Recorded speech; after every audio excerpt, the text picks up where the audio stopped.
Good evening, everyone. My name is Ela.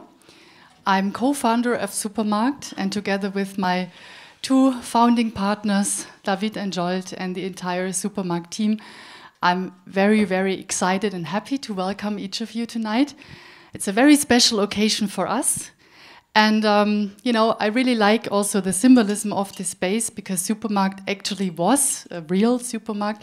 You can still see some details like the walk-in fridge. And actually where I stand here on the stage, that was the part where dairy products and meat was sold. And now we gather here to speak of new ways of collaborating with each other and alternative economies and other themes that connect us. And I want to thank Thomas Dönnebrink and Thorsten Wiesmann, who initiated this whole idea to invite Charles Eisenstein tonight here at Supermarkt. And without them, I guess this whole evening wouldn't come into existence. And we have been very excited about the idea of hosting a OuiShare talk tonight and to have the unique opportunity to host Charles here in our space. And just very briefly, before I continue to pass on the word, just let me speak a little bit of the plans for tonight. We will hear a keynote by Charles for around 40-45 minutes. And after that, you are invited to ask questions, to comment, and simply engage in a dialogue. That's the idea of tonight, to really have a conversation night. And we will see how long that will go. If you need a break in between, please, you can go to the bar, you can get some fresh air outside, and Supermarkt will be open until late, so there will be enough opportunities later on to gather outside or at the bar and continue the conversation. Okay, I hope I haven't forgot anything, but in case I have, I'd like to pass on the word to Thomas, OuiShare connector here in Berlin. Thank you.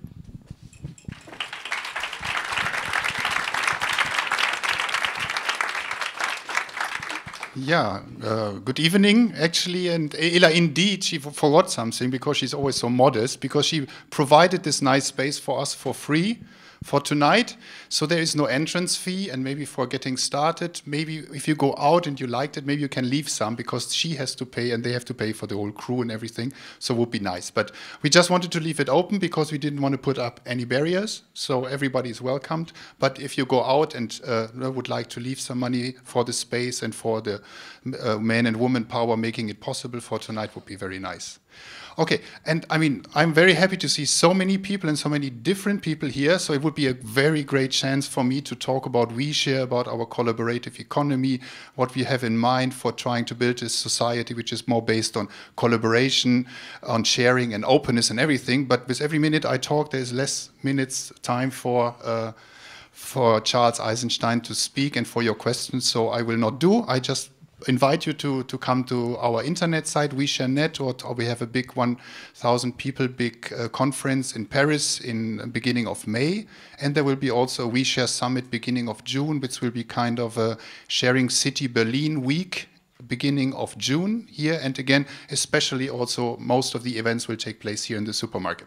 So please check that out if you're interested into the idea of collaborative economy. And without further ado, I would like to introduce Charles, but I don't want to do it myself, because actually Thorsten, he knows him much better than I do and much longer. So I think it's much more appropriate if he does it for me. Thank you.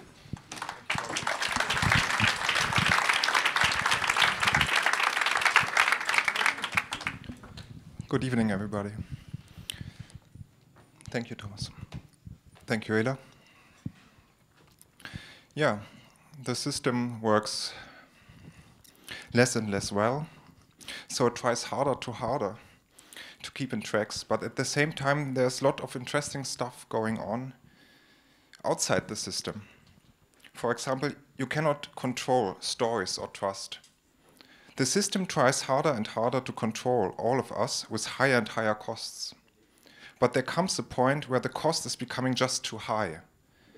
Charles, in his books and in his talks that he gives all over the world, points out the sacred seeds that get overlooked in every commercial or controlling relationships.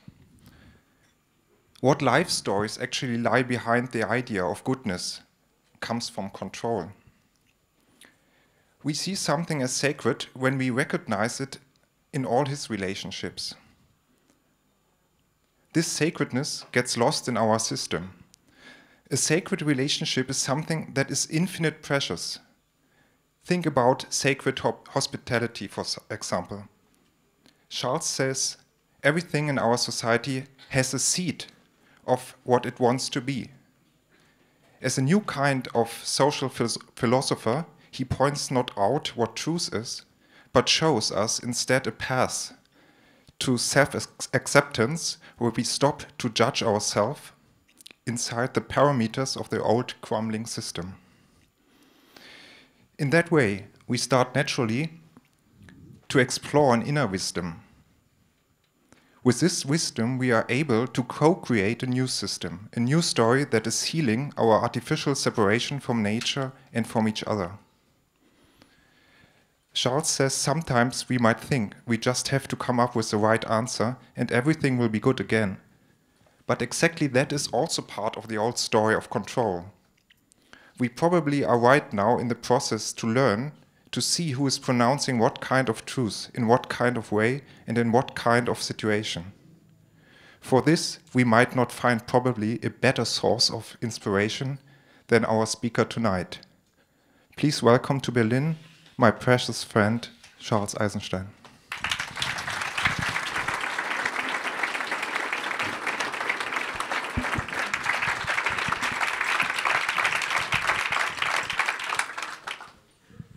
Thanks, Thorsten. Yeah, great to be here. Those lights are making it a little hard to see all your faces, though.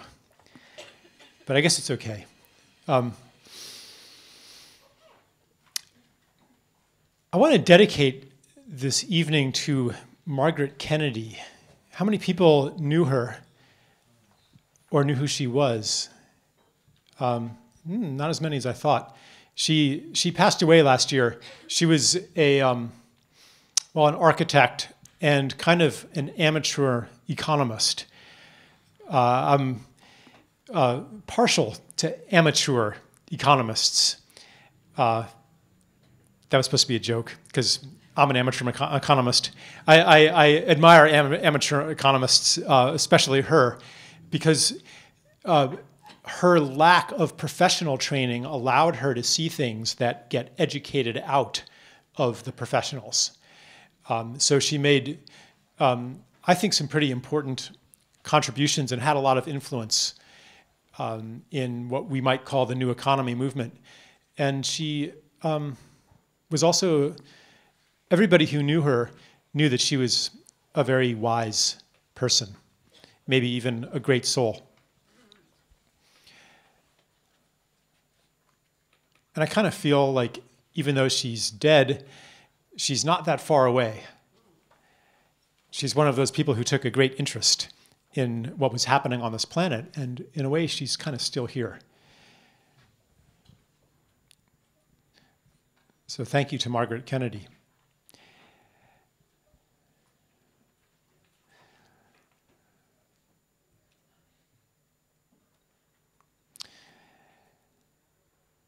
So the topic that was advertised for tonight was the age of communities.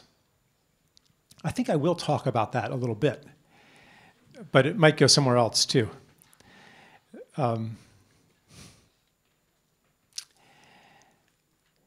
OuiShare is, and I don't know, a lot of people here are maybe not even familiar with OuiShare.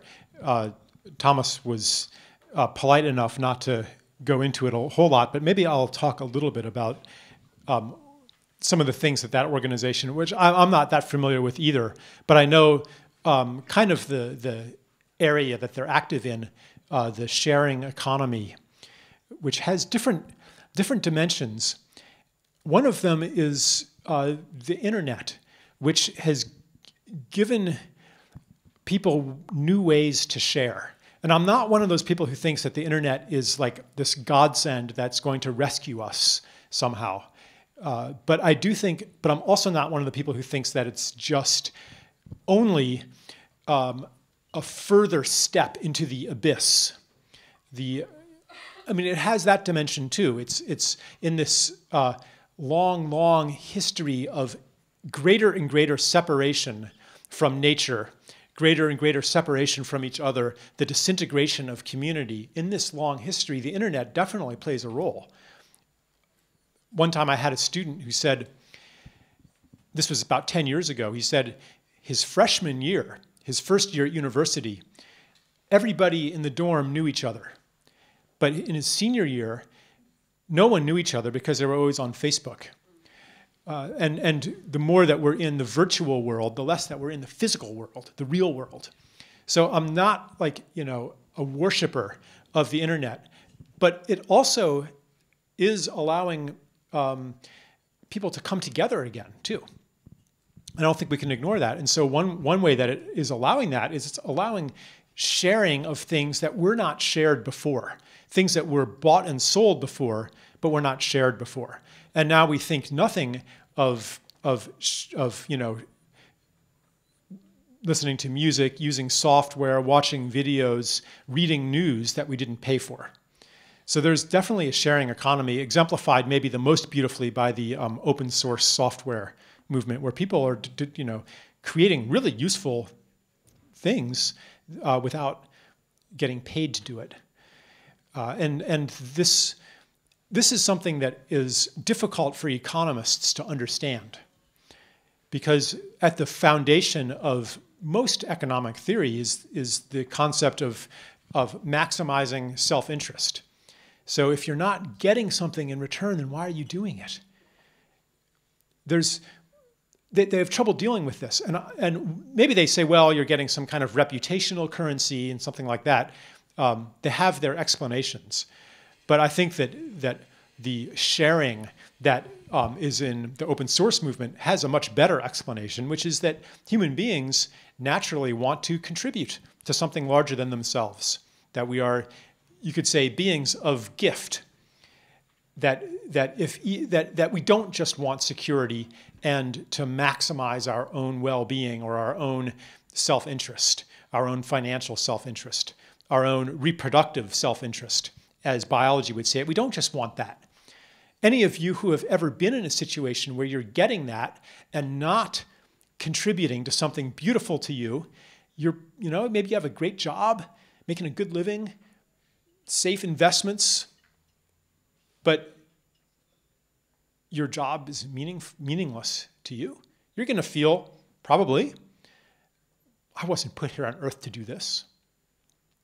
So this is a glimpse of another story of human nature. We have our story that is woven into our culture, whether it's Germany or the United States, maybe more in the United States, but really it's woven into civilization in general. We have this story about what a human being is, what a human being is for, what motivates us, who we are, where we came from, where we're going, what's important in life, what's valuable, how we change the world, how reality works. We have this story.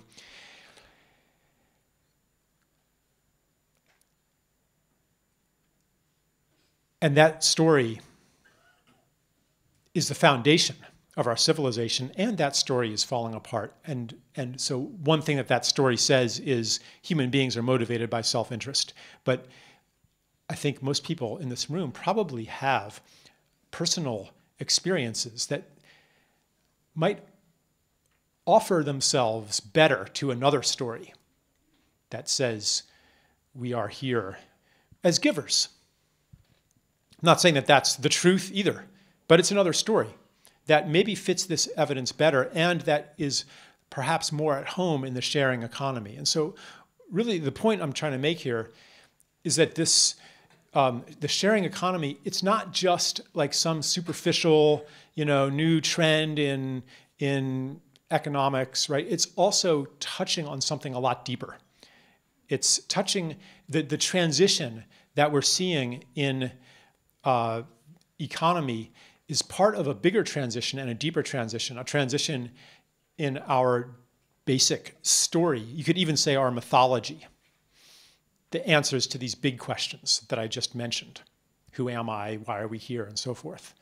That's what's changing today. And I think when people say, oh, yes, the internet is going to change everything. Yes and no, but it is part of a huge change that is happening, but that's way, way beyond. It's not like that technology is coming to save us. That's part of what I would call the old story or the old mythology.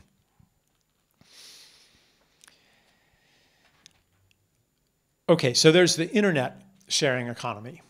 And now, mediated in large part by the internet, we're also seeing a rebirth of a sharing economy that's more physical, more material. Things like apartment sharing through, couch surfing, Airbnb, car share things, and more sharing of physical objects. Now, and there's a pretty well-articulated leftist criticism of this. It says it's not really anything new. It's still ownership. It's still private ownership. It's still capitalism. And this isn't the sharing economy. This is the renting economy.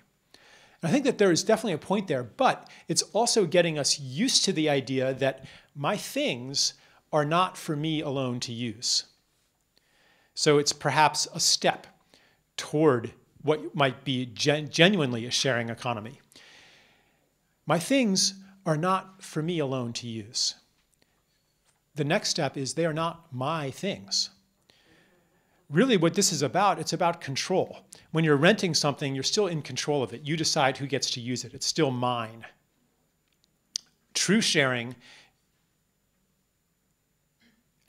is that it's mine to share, but no more mine. I mean, what does possession mean, really? Possession means that you have exclusive rights to use a thing in a certain way, exclusive control over it. And ultimately, that control is enforced by force.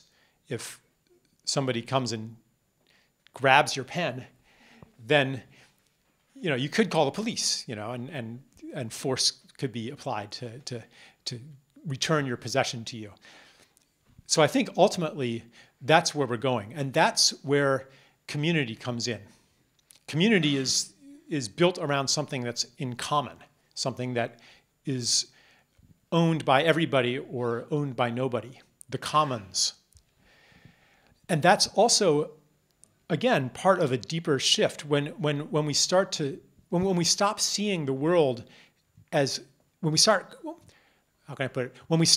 carving the world into little pieces and assigning some pieces to you and some to you and some to you. When we stop doing that, then our ideology of the individual begins to break down.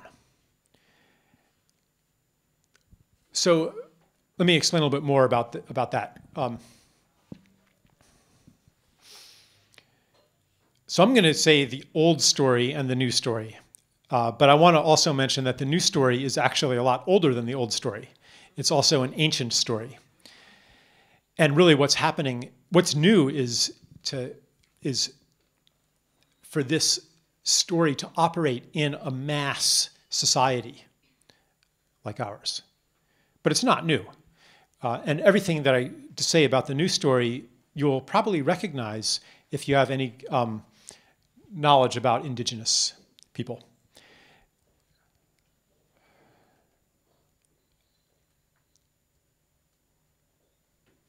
So,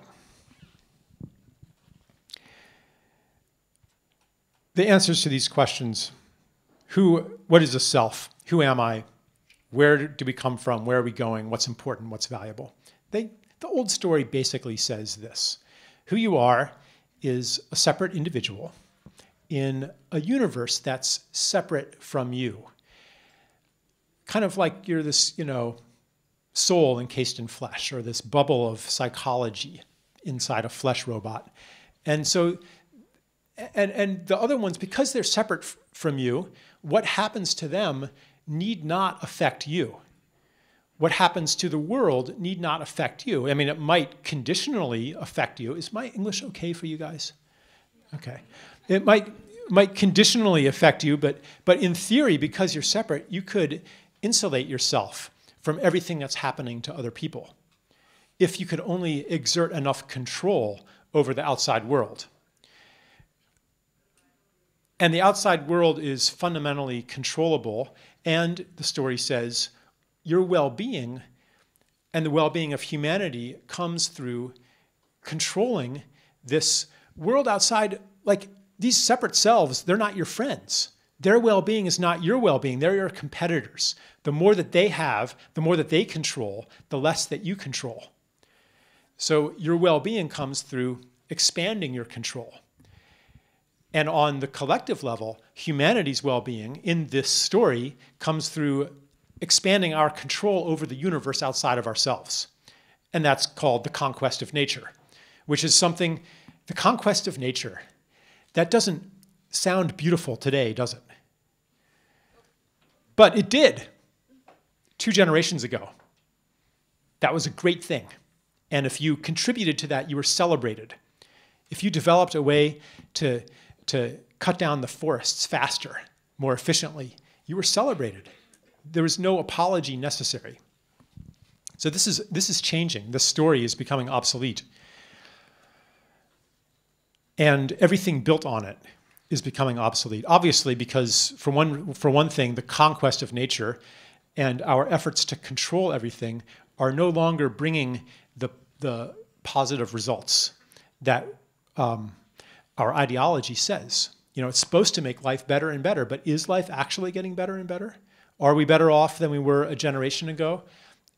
Or, well, maybe the third world is better off, and you can look at the poverty statistics, but when you actually go there,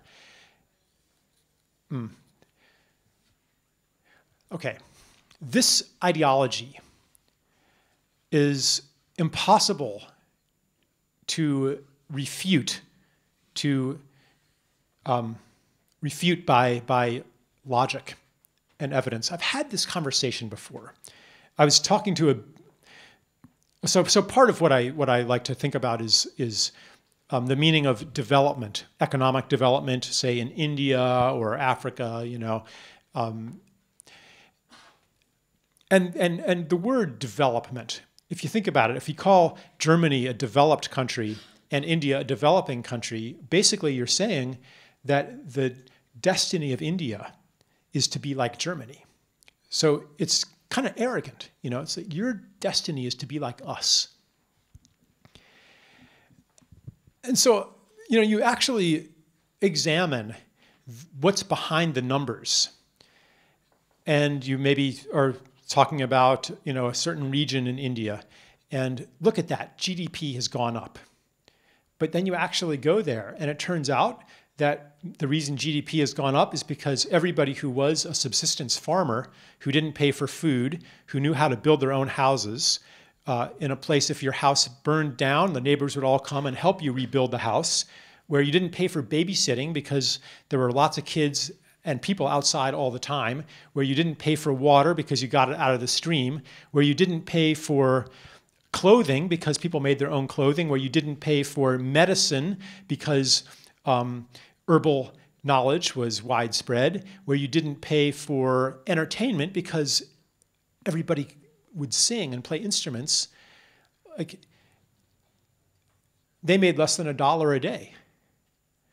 And now that has been taken away or lost in one form or another, perhaps through glamorous images of the West, perhaps through the carving up of land into property, which then needs to be rented or paid for somehow, through taking the kids out of the village and putting them in school, so that they can't help on the farm anymore. They're not learning traditional knowledge, and they're getting bombarded with, you know, well, you know, maybe you're familiar with the story, maybe you're not. But anyway, it's not hard to offer a critique of development. And so I was having a conversation with a business professor, and I said, yeah, you know, the title of my book, The Ascent of Humanity, is ironic. And he said, but what about the benefits of modernity? Nobody would choose to abandon any of the things that make life good today.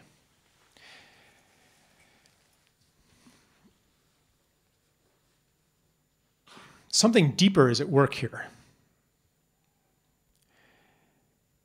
We have this idea that the way to change somebody's mind is by presenting superior evidence and logic. And if you can overcome their evidence and logic, if you're more powerful than them, then they will change their mind, unless they're close-minded, unlike you. So, if you're in a political debate of some sort, maybe online, and maybe you go to a conservative website and see what those people are saying, or you go to a liberal website and you see what those people are saying, and then you post in the comments section, and these people just aren't agreeing with you. Why not? It must be because they're ignoring the evidence. It must be because they're deficient in logic, in reason. Or maybe they're just evil. They're immoral. Okay, so this idea, well, and obviously both sides are saying that about each other. What if they're both wrong? What if people don't actually make their choices and their beliefs based on evidence and logic? This ideology that we can and should choose our beliefs, even that we can, is also part of the old story, where there's this objective universe outside of ourselves, consisting of facts. And I realize I'm kind of dancing all over the place here. That happens sometimes. It's hard to pack it into 45 minutes of linear, talking. But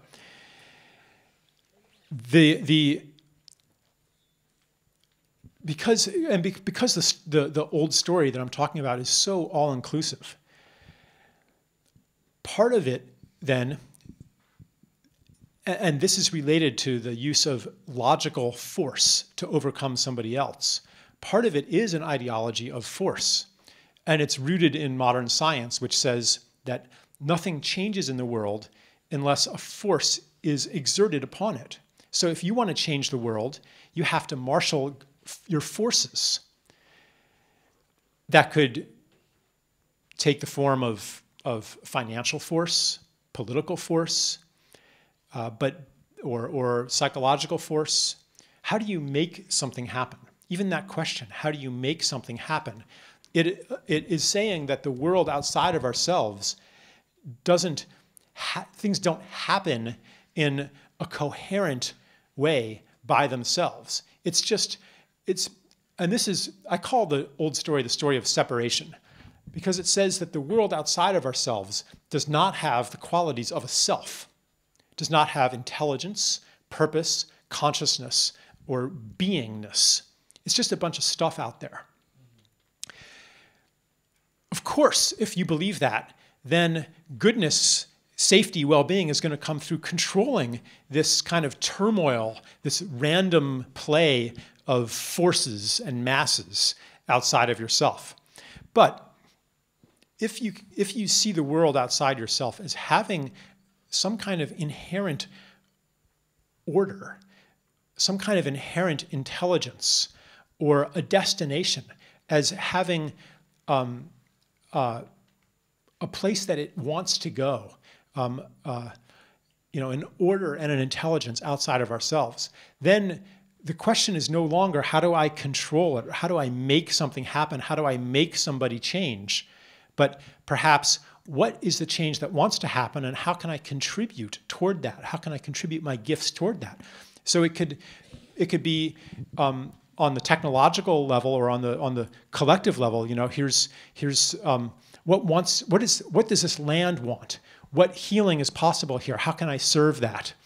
Or on an interpersonal level, maybe somebody's beliefs, their political beliefs, their beliefs about the world, have their own kind of developmental pattern, their own developmental rhythm, that they're kind of a life of their own. Like, you've had these discussions with people maybe in your family, who just don't get it. And And no matter what arguments you use, no matter what logic, no matter what evidence, they just refuse to see it. And then you feel frustrated. What's wrong with this person? Well, maybe it's that their belief system, the story that they live in, hasn't had enough time to ripen yet. Maybe they're not done with it yet. Maybe when the world that is built on that falls apart, as is happening more and more and more, then they will be open to a different way of looking at things. So it's kind of like this trust in the intelligence of the world outside ourselves. And it's akin to the trust that comes in a true sharing economy, where you let go of control. I'm not going to rent this to you. I'm going to share it with you. I don't know what you're going to do with it, but I trust you. And it's not that the trust is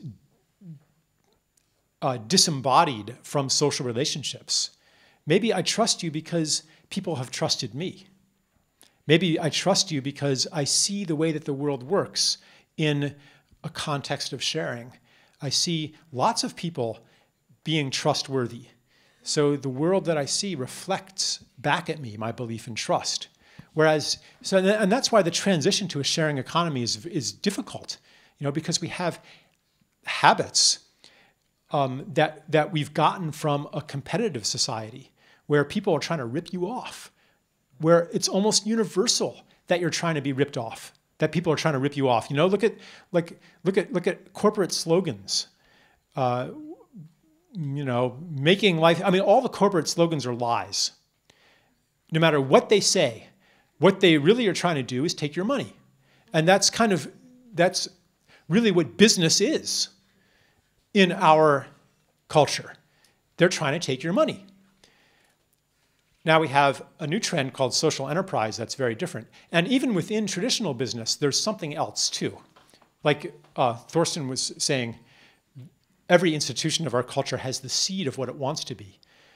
So I think even in like the most cynical corporate PR slogan or vision statement, there's at least, that room full of executives, they may have touched on something, a purpose of service. It's always if you read the mission statements, there's always something besides this corporation exists to maximize shareholder value. Like that would be the truth, right? To maximize profits. But there's something else. And I think that maybe I'm naive, but I think that something else is not just a cynical ploy, but it is kind of a peek at what the corporation should be in a more beautiful world. But generally speaking, our experience is you got to protect yourself. You got to watch out. It's everybody against everybody else. It's a dog-eat-dog world. It's a competitive world. Our life experience in this economy has shown us that. In school, too. The system is set up to train us to be competitive. If your classmate does well, then you're second, and they're first. And they get into the university and you don't. If your classmate does well on the test, then they're in the top 10% and you're in the bottom 90%. Your classmate's well-being, your classmate's success is not your success. But in a sharing economy, it's different. In a sharing economy, your success means you have more to share. So I would celebrate you. I would not feel separate from you. But the transition, therefore, is hard because we're so used to a competitive environment, an environment of artificial scarcity. And we also have this mythology that's woven into our culture that says that the universe is basically hostile, or at least indifferent, doesn't care about you, doesn't have any beingness, any purpose, any intelligence. So we have to do a lot of unlearning in order to really develop ourselves as sharers and givers.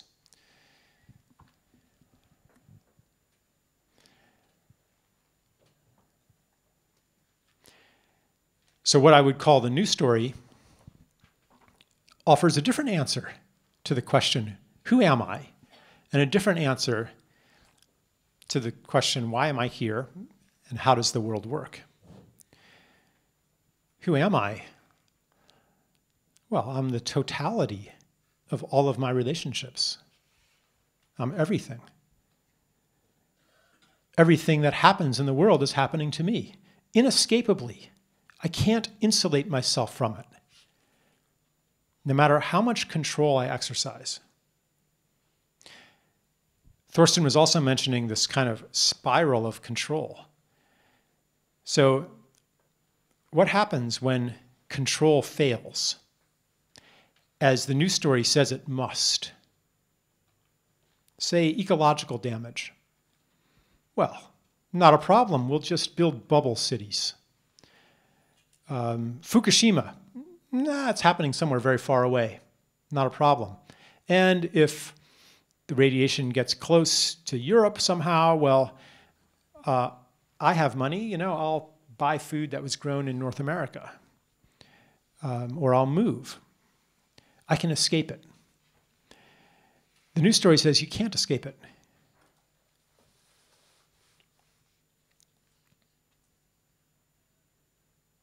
Because it's happening to you, because you're not separate from it. If you try to use control, though, like moving somewhere else, buying your food from somewhere else, building a bubble around yourself, and it doesn't work, the old story says the problem is that you didn't control it enough. So you can see this way of thinking come alive in United States foreign policy, where the goal is perfect control, complete total control over the entire planet. Their dream, and I don't think anyone is like, I don't think there's like an evil group of men who are plotting this, but kind of the implicit vision is to have complete data on every person on the planet. Biometric data, economic data, everything that they've done, everything that they've purchased, everything that they own has a chip labeling it. You know their location at any time, and at the press of a button, you could eliminate that person at any time. And then, if we could only have that, then terrorism wouldn't be a problem anymore. So, yeah. So, yeah, America is number one, in many ways. Prison population. Yeah, but anyway, okay. But I don't want to trash America. I mean, we're just kind of the center of this story. One of my teenagers said, Dad, he said, every single one of my friends is depressed. It's like a normal condition. And that's because it's inescapable, What we do to the world, we do to ourselves. It's almost kind of cool. Like, that's why all the models, if you look at models, pictures on billboards and stuff, supermodels, they all look mad. Like, they all look depressed too. You never see any of them like with a big grin, Like, yeah, I love my clothes, I'm happy with life, it's always like. I think this is all this is all symptomatic of what I'm talking about. So okay. So the solution to control not working is more control. Like we have these schools that are under constant lockdown, and then somebody comes in with a gun and shoots some students, and it must be because we didn't have enough metal detectors and armed security guards, and if the students are unhappy, then they need to be medicated so that they will become happy. I mean, so anyway, I don't need to belabor the point. The news story says that self and world are deeply interconnected, not just on a practical level, but also on an existential level. Therefore, that what happens in the world happens to oneself inescapably. Therefore, any relationship that brings up judgment or strong emotions, like the relationship with your spouse or your boyfriend or your girlfriend, that's a mirror of you. And this person is, or this situation, it doesn't have to be someone close to you, this situation is doing you the favor of showing you something that was hidden inside yourself that you didn't know about. That's part of the story of interbeing, as Thich Nhat Hanh puts it. the story of interbeing, that I am not separate. That also means, this non-separation also means that the world has the properties of a self too. It's not just a bunch of stuff out there. It's a reflection of me. Which means we better be careful in how we treat it and how we use it. Because it has, just like we do, it has a purpose. Everything has a purpose. And this now is getting profoundly unscientific, according to what science has been for a long time.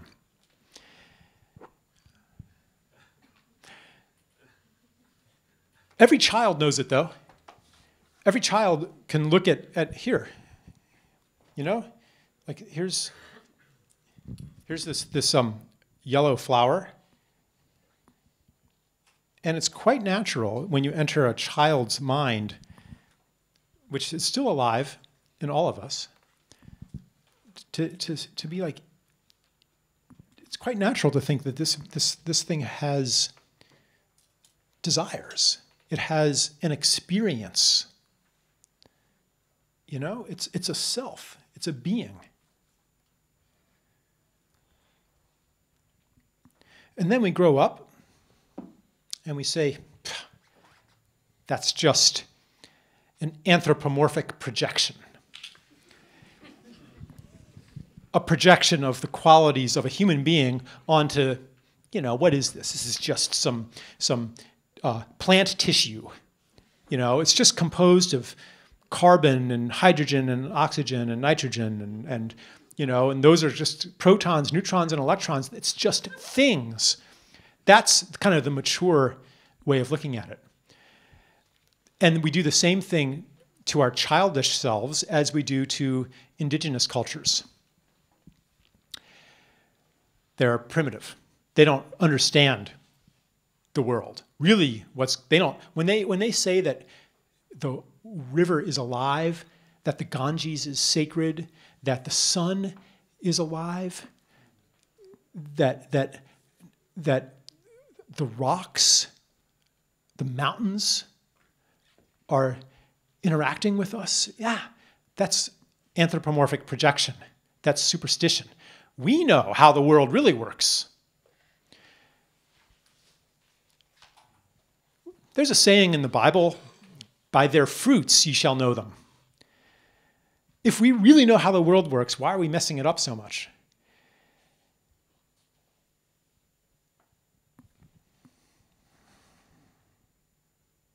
So we're facing a crisis in our mythology. Hallelujah.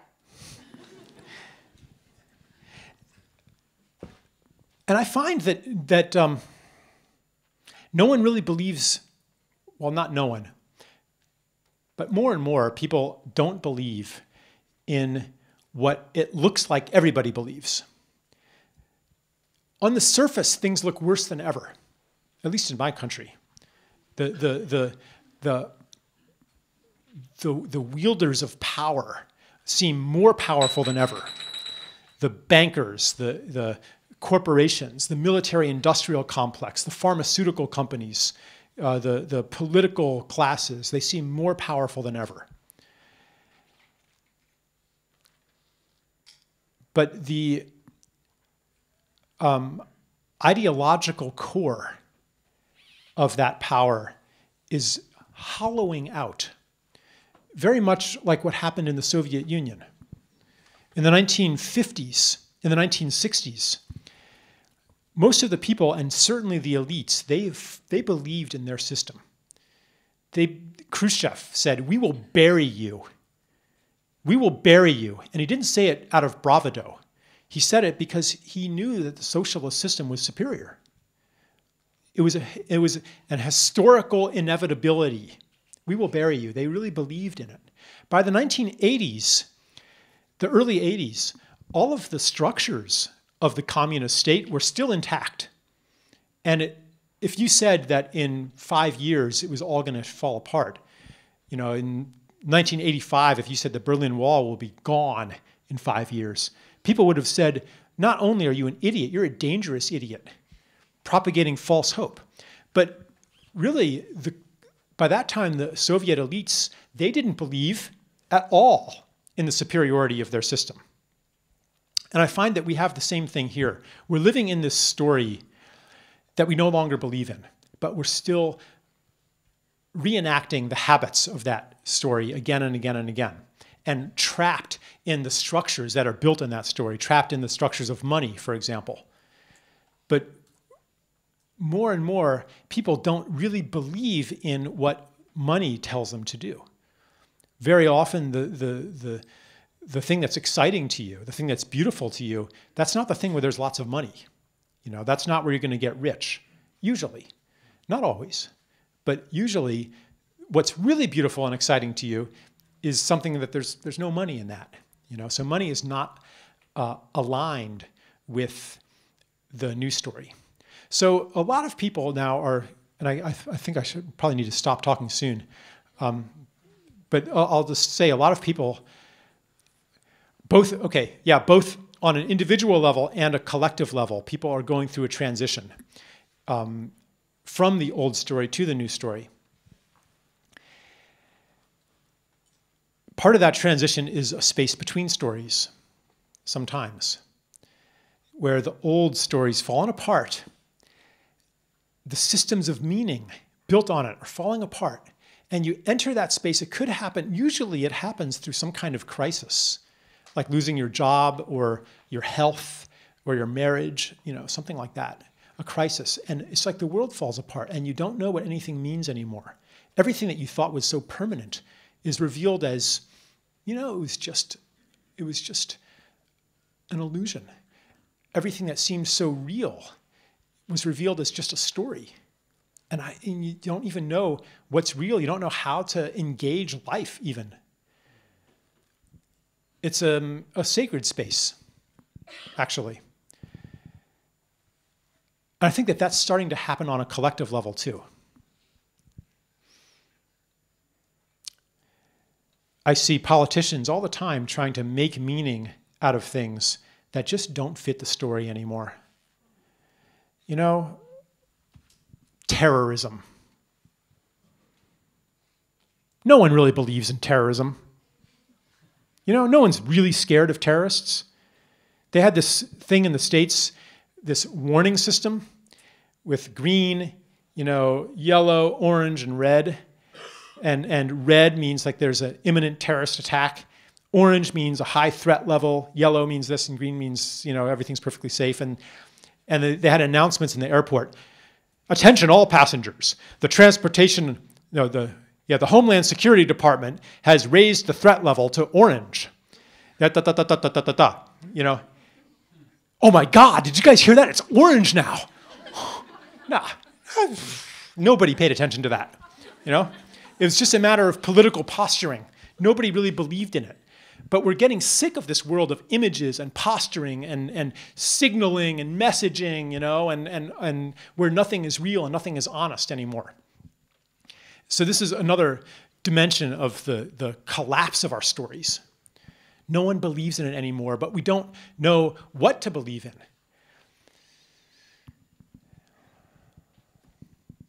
And I think it's a necessary stage.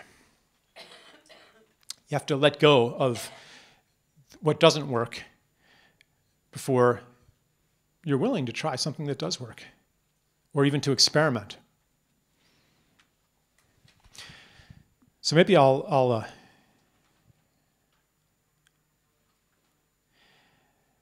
like to tell you a little story and then invite you into a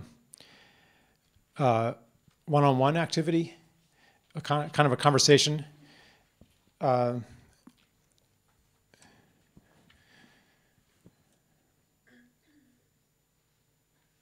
I'm highly aware that part of the old story is the expert authority standing above everybody else, unidirectionally offering truth or something like that.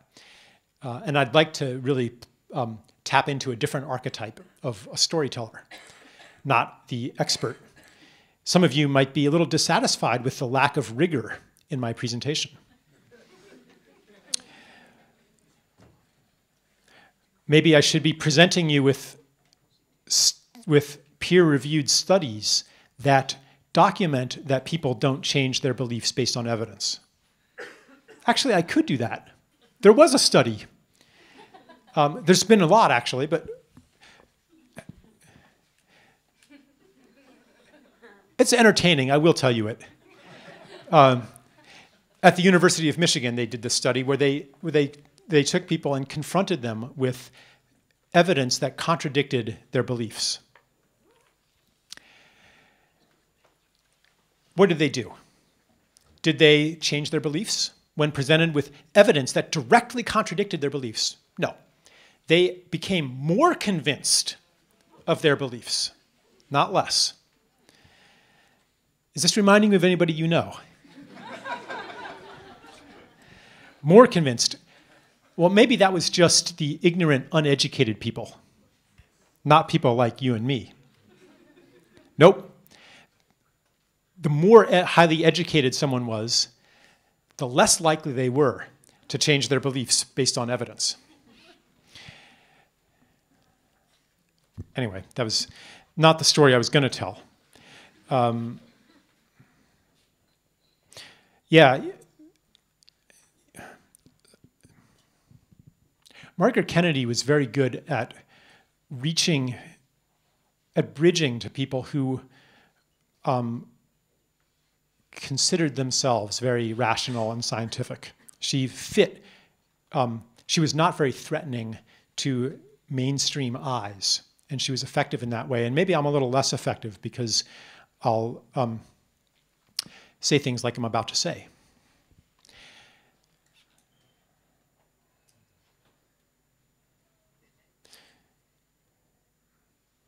There's a pre-story behind the story. I was speaking in Florida, and I was talking about how we're trapped in our ways of doing things.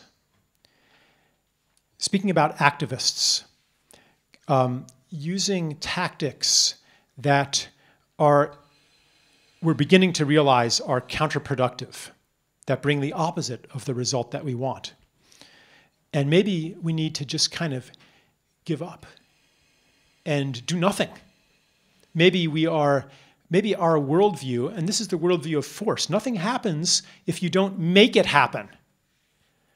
Well, what if that's wrong?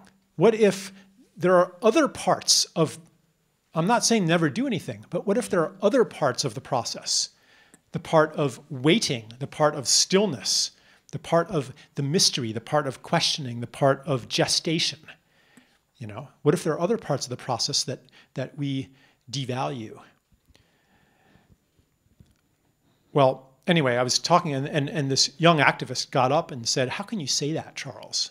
How can you talk about being still for one moment when there is such terrible stuff happening in the world right now? If there were, suppose there were children being beaten right in that corner, right now, right there, kids being beaten with sticks, with clubs. Would you just talk about stillness, non-doing, waiting? No, you'd be doing something about it. Well, guess what, Mr. Eisenstein? There is a child being beaten right there. You just can't see it because it's on the other side of the wall. It's on the other side of your privilege, but it's happening. There are children starving. There are women being raped. There are people being tortured in prisons.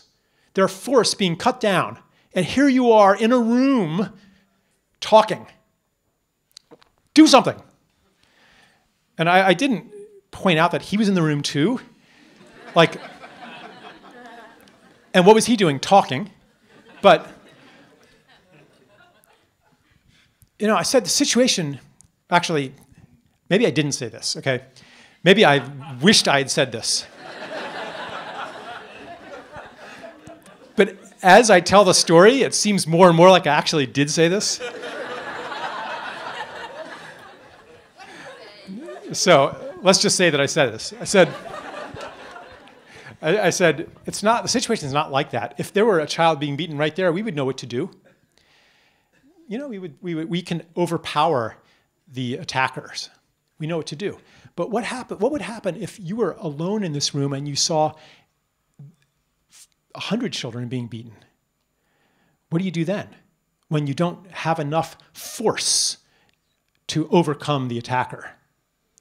What do you do when no plan that you can make is enough? What do you do? Maybe we should tell lots of other people, hey, there's children being beaten over there. Maybe I can get some help. What happens when you go and tell them and they say, no, there's not? No, there's not. If things were that bad in the world, turn on the television. It wouldn't be about Beyonce and football. You know, if things were really that bad, people wouldn't be caring about these trivial things. And besides, humanity is developing. You know, like what happens if people don't believe you? Then what do you do? What happens when you grab people and say, the world's on fire, something terrible is happening, and you're part of it, and they get hostile? What happens then? Maybe then you reach the point where you think, maybe I've got to do something different. Maybe the way that if you don't know what to do, then why keep doing the things that aren't working? So, the situation is like a man lost in a maze, in a labyrinth. There he is at the center, and he's trying to get out. It's getting hotter and hotter in the labyrinth, more and more intolerable. And he knows he's going to die in there if he doesn't get out.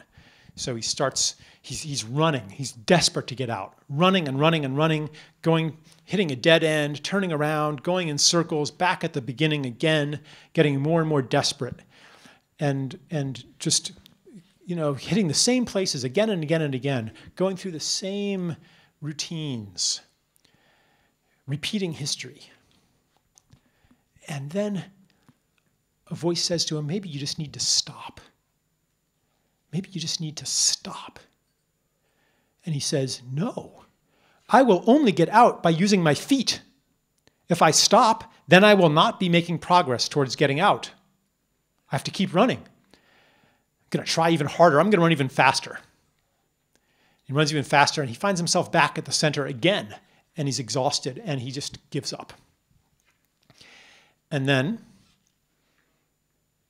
as his mind quiets down, as his breathing quiets down, he's thinking about all of the passageways that he's been running in, and he sees a pattern. And he begins to understand this labyrinth. And he realized that there were secret doors that he had run right past because he had been running so fast, and he's never tried those places. Maybe he's even scared of them. Maybe I was ignoring those. And so he begins to walk now, more slowly, and to take passageways that he had never seen before and never gone down before. And he's now going into new parts of the labyrinth, mysterious places. And there's something else, though, that happened when he got quiet. He heard something, a sound that he had been breathing too hard to hear before. He hears a song, a beautiful musical sound. And as he walks down these new passageways, the song gets louder and clearer. And sometimes he reaches a point, a choice, left or right, and his understanding of the pattern of the maze is not enough. Because this is new territory. Which way do I go? My mind cannot tell me. So he listens. Is the song more clear in the left or the right? And so he follows the song. And in the end, he sees light at the end of the tunnel. And he emerges out of the labyrinth to meet his lover, who's been singing to him the whole time. And I think that we're very much in that place where our running around faster and faster isn't getting us any closer to the more beautiful world our hearts know is possible. We realize that we've been trying to run to the horizon, never reaching it, and thinking, well, maybe if I run faster, I will reach the horizon. We've been trying to build a tower to the sky, and we build and build, and it's not any closer. Maybe we need to build even higher and faster, and we get exhausted, and the tower is beginning to fall apart.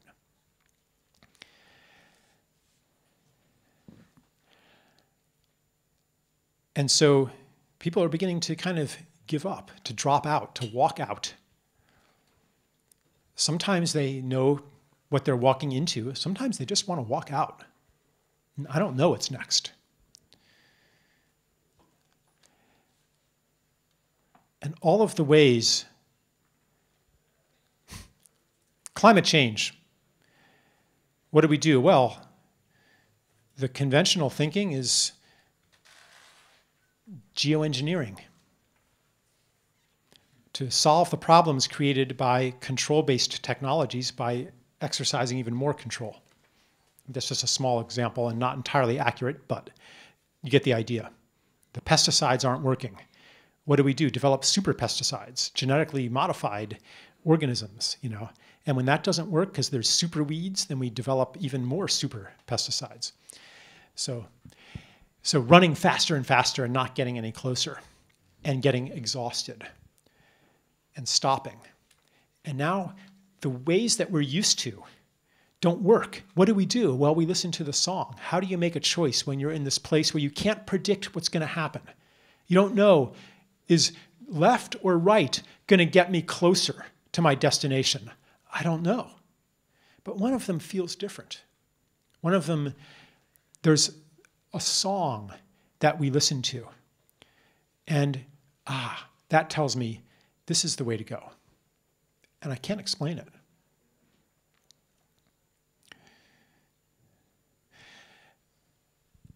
So I'm going to offer you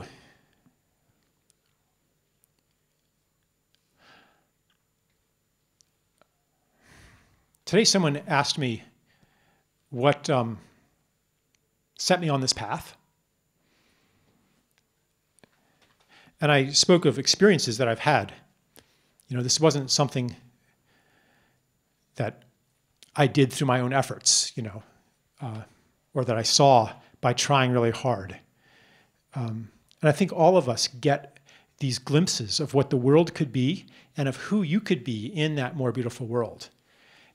Glimpses maybe in an especially deep relationship, or maybe if you're taking care of a dying person, or you could be through a psychedelic experience, or an experience in nature, or an experience working with other people. At Occupy, a lot of people had this experience where everybody was doing exactly what was needed at exactly the right moment, and any need that there was, someone would show up to meet that need. And there's kind of this magical flow. You know, maybe you've had experiences like that, or experiences of really profound healing, or mystical experiences. Or you've just maybe been to like a permaculture farm where it's just amazing how the things are growing and how everything works as a system, you know. So all of these are, or it could be a social enterprise of some sort that you think, yeah, this isn't just an exception to normal reality. This is how the world could be. This is, you have that experience. This is how I could be. This is who I truly am. Everyone has these glimpses, I think. And at the same time, we have doubt. Maybe this isn't real, especially after the experience is over. Maybe I was just imagining things. Maybe that's impractical. I have to get realistic, you know. The world really couldn't be that beautiful. I mean, this is another childhood knowledge that we have. Children know, especially teenagers, that it's not supposed to be this way. And then maturity becomes, yes, you accept the grim reality. So we have these experiences that give us a glimpse of a more beautiful world. So, and this knowledge is within you, even though 95% of your mind might push it away. But you still know this. A more beautiful world is possible, and that you personally have an important gift to give that toward the emergence of that world. So, let me tell you one short story to set this up. I was speaking in London at an event called the Sunday Papers, which was a very mainstream event. And I was supposed to be the business page. Sunday Papers, right? There was the sports page and the politics page, and I was supposed to be the business page. 20 minutes, I'm supposed to speak. And a very mainstream audience. So I'm thinking, okay, how can I introduce my fairly radical ideas about economics to a mainstream audience? And I had an idea. I'll pretend that I'm from the future. And so I go up on stage, and I'm like, I'm so happy to be here in the year 2113, and people are looking confused. I'm like, what year is it? Oh, 2013. Oh, geez, you know. I shouldn't have gone into that funny-looking phone booth. Doctor Who reference. Yeah, so I said, okay, well, let me tell you what business is like 100 years from now. And so I used that as a vehicle to express my ideas. And it was fine, you know, it went over pretty well, I thought. Some people were a bit baffled by it, but whatever, you know, it went pretty well. And then there was a coffee break after that. And the weird thing was, one person after another came up to me and asked me questions in all earnestness, as if I really were from the 22nd century. You know, Charles, you know, tell me, in the future, you know, is there still government? You know, is there still wars? Is there still marriage? You know, do we still practice monogamy in the 22nd century? How should I know? You know, but I stayed in character, and I you know, answered as if I really were from the future, and I kind of had the feeling that I was from the future. And then I thought, maybe in the future they've invented ways to communicate with the past, and they're using me. So, what I would like to do is invite you to be instruments of this 22nd century technology. Half of you will be instruments of the 22nd century technology. Or you could say you will be from the 22nd century, just for a little while. Now, you might say, well, the 22nd century is going to be a place of terrible ecological devastation, and, you know, maybe you're a doomer. That's not the future that I'm talking about. Multiple futures coexist right now, like a quantum particle in a superposition of states. I'm not saying that the most beautiful future you can imagine is the objectively true future, but I'm saying it's no less true than anything else. It might come along with despair, hopelessness, and a lot of strong emotions. Our beliefs, our stories are attracted to the state of being that we're in, to the wounds that we carry. But just for a moment, for a couple minutes, I'm going to ask half of you to stand in the most beautiful future you can imagine, is to stand in the future that those special experiences showed you. Just to occupy that for a few minutes and to speak from there. The other half of you get to ask questions. It's a very special opportunity to actually talk from someone in the future. And I want you to actually see your partner as being from the future. because that will help them be in character, okay? So you're going to ask questions in all earnestness of this future person. So what I'd like you to do is first get with a partner, and but stay quiet. If you don't, if you get single, then raise your hand and find someone else whose hand is raised and partner up with them. So do that in just in 1 minute, then give me your attention back again. Don't start the activity yet, just find a partner.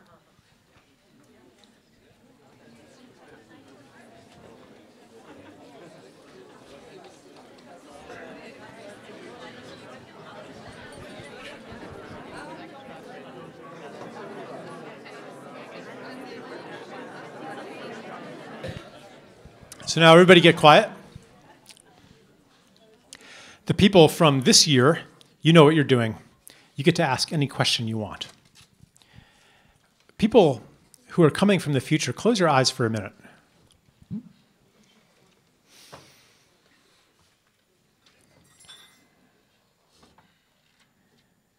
And here we are, coming from the year 2114. Back to the past, back to a time when it looked very much like we wouldn't make it. Back to a time when many rational people said it was hopeless. How would they know how beautifully things turned out?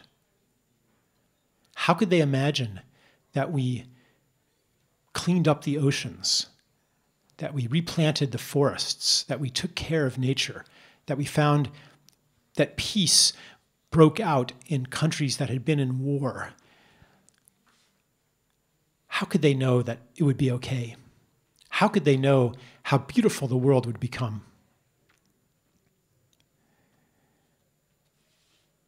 So we are going to visit them, answer their questions, speak to them, and share with them what we know from the year 2114. They might ask questions you don't know the answers to. None of us are the know-it-all from the future. But we can speak from where we're coming from this place of transformation and beauty. We can answer the question behind the question. And our time travel technology only lasts a few minutes, but have fun with it. Open your eyes, greet the person from another time, and begin.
So, we have some microphones here that can circulate. I've never tried this activity with anyone outside North America yet, I don't think. And I'm curious to know, also usually I do it with more context, you know, in a smaller group and stuff, but I thought I'd give it a try today. So I'm curious if anybody had an experience of doing this small conversation that you'd like to share with me and everybody else. So let's hear a few of those, and then we'll have more general questions. Okay, also I'm going to do this in English. I'm not an English speaker, so I'm going to go slow. I'm not German either. So in my time, we actually have no money anymore. Okay, the people which had a lot of money, they were very sick because they were so greedy that they were just lost the contact to themselves. They get really sick. So we didn't put them in jail actually, but they have been in psychiatry for severe and very dangerous disease, because they were basically responsible for the death of millions of people because of their sickness. So we really needed to put them in intern psychiatry. And so we lost money already quite a while ago. And our system is what I would call open source politics. It means we work with forums. So we have small forums, which is like the house or your area where you're living. You have bigger forums, which is like your city. Actually, we don't have frontiers anymore, I forgot.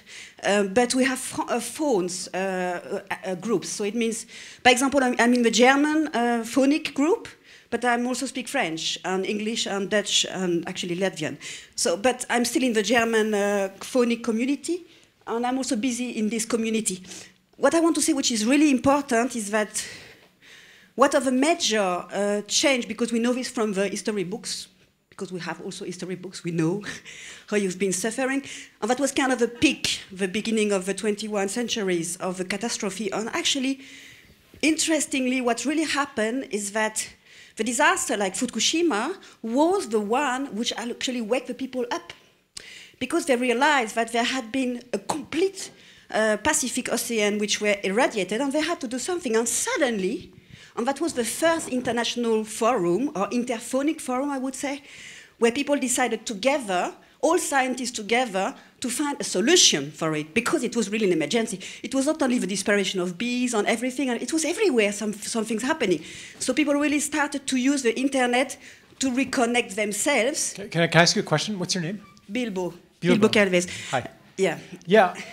I just, go ahead and finish your little thought. I'm just really finished. Yeah. So, so anyway, the ideas of building forums is what actually helped the people, because what I want to say is that everybody wants to participate. Oh, something super important, we change the schools. We definitely change the schools. There is no like at 8 you make math, and at 9 you make geography, and at 10 you make arts, and make you in 1 hour sport. Anywhere at 8 o'clock kids should sleep, so leave them in peace. And the children, they make like projects, and they work together, and they decide things, and of course we meditate, and of course we learn yoga, and of course we activate the right brain hemisphere, because that's the key to the peace. And so all the things have been changing, and the kids decide a bit what they're doing. And they are actually, in this sense, do not. We actually, I forgot something super important. Bilbo, actually. The last sentence. We rediscover telepathy. Something super important. We rediscover telepathy, because you have you had telepathy all the time when the right brain was still like working.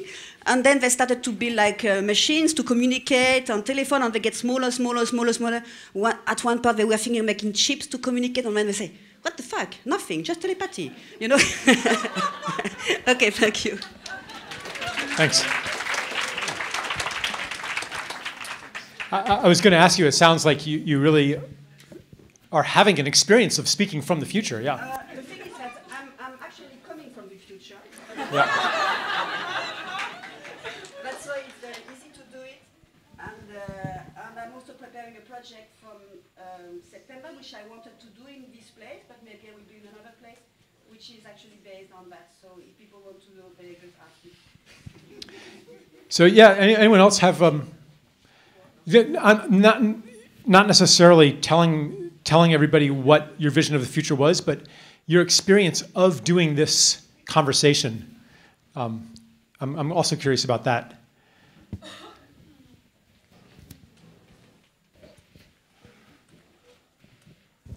Thank you very much.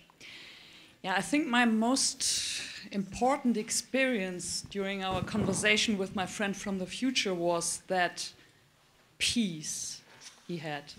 that inner peace and that love. And while we were talking, I could feel that peace as well. So I immediately relaxed my shoulders and my body, and there was some heat coming up and calming me down very much. It's not there at the moment, but yeah. But it was when we had this conversation. So it was not that important what he told me about the future, but the feeling, the frequencies he transmitted, that was important, and I enjoyed that a lot. Thank you.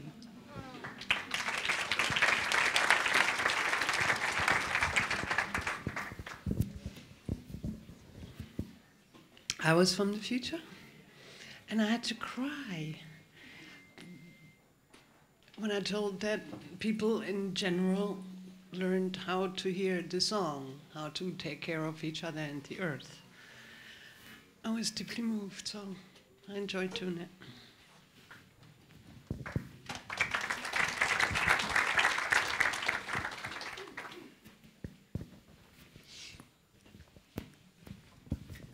Yeah, I was also from the future, and what I really enjoyed was there was a lot of clarity, and it was just very good to hear the questions from the past, because they actually made me think of, and now I'm speaking from the now me, they made me think of a way of how it could look like, and it was a really, really positive and just very constructive way that seemed very possible, and that was really, really nice to experience.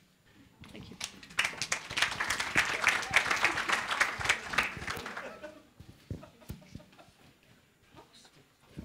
I was from the actual past. It was really exciting to experience a new story. By telling a new story, we are writing something, and we are creating a new reality. So it's really fascinating, exciting. Thank you. I know the future might be more matriarchal, but I'd like to hear from some guys as well.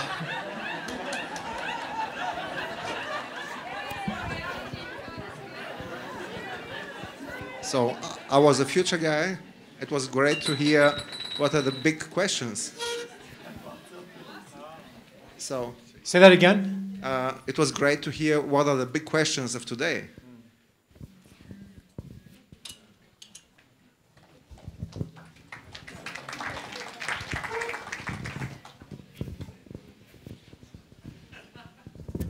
I was in today's time, and I loved the conversation, and I just came up with a question that I didn't ask, unfortunately, and that was, tell me about your parents. About your parents? Tell me about your parents.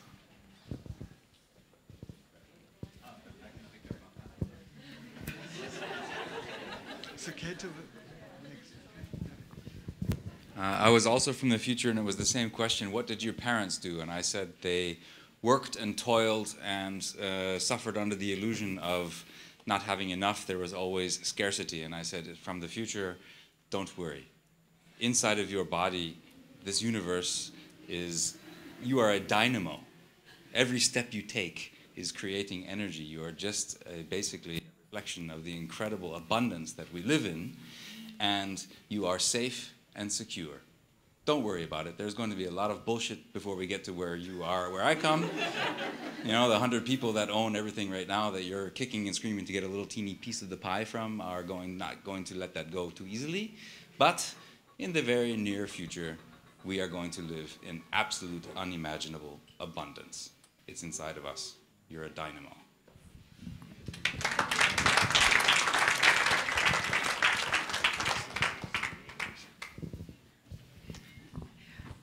I've also asked a question about the family. It's quite interesting. How do families look like? And of course you think about different genders and different concepts of communities, but the answer was so reassuring. You know, it's not going to be so small, it will be bigger, there will be more people taking care of each other. And I had this sense of relief of hearing that. So I thought it was quite good.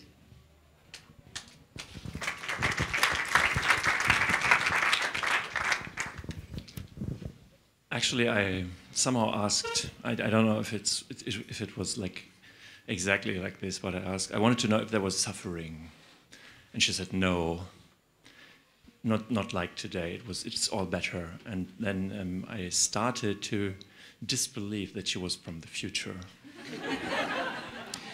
Yeah, let me just say a few things about some of the things that came up.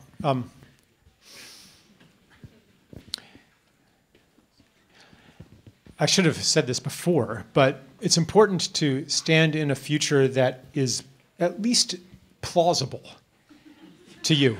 You know, if it seems like a fantasy, then that's not it. It can be. So sometimes it takes a little bit of attention to distinguish what am I dismissing because it's a fantasy and what am I dismissing because I'm afraid that it won't happen, you know, or that I have these emotions of despair and grief that need to be felt.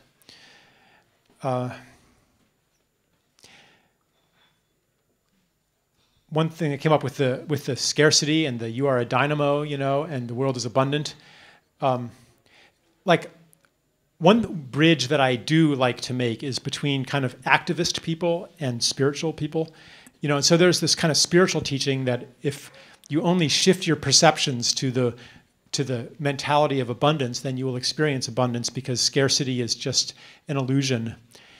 And you say, well, yeah, sure, that's not very practical. I mean, what if you tell that to a starving Somali villager? Oh, you know, it's just your attitude. You know, if you had a better attitude, then you would not be starving anymore. I mean, come on. That's very arrogant. Yet,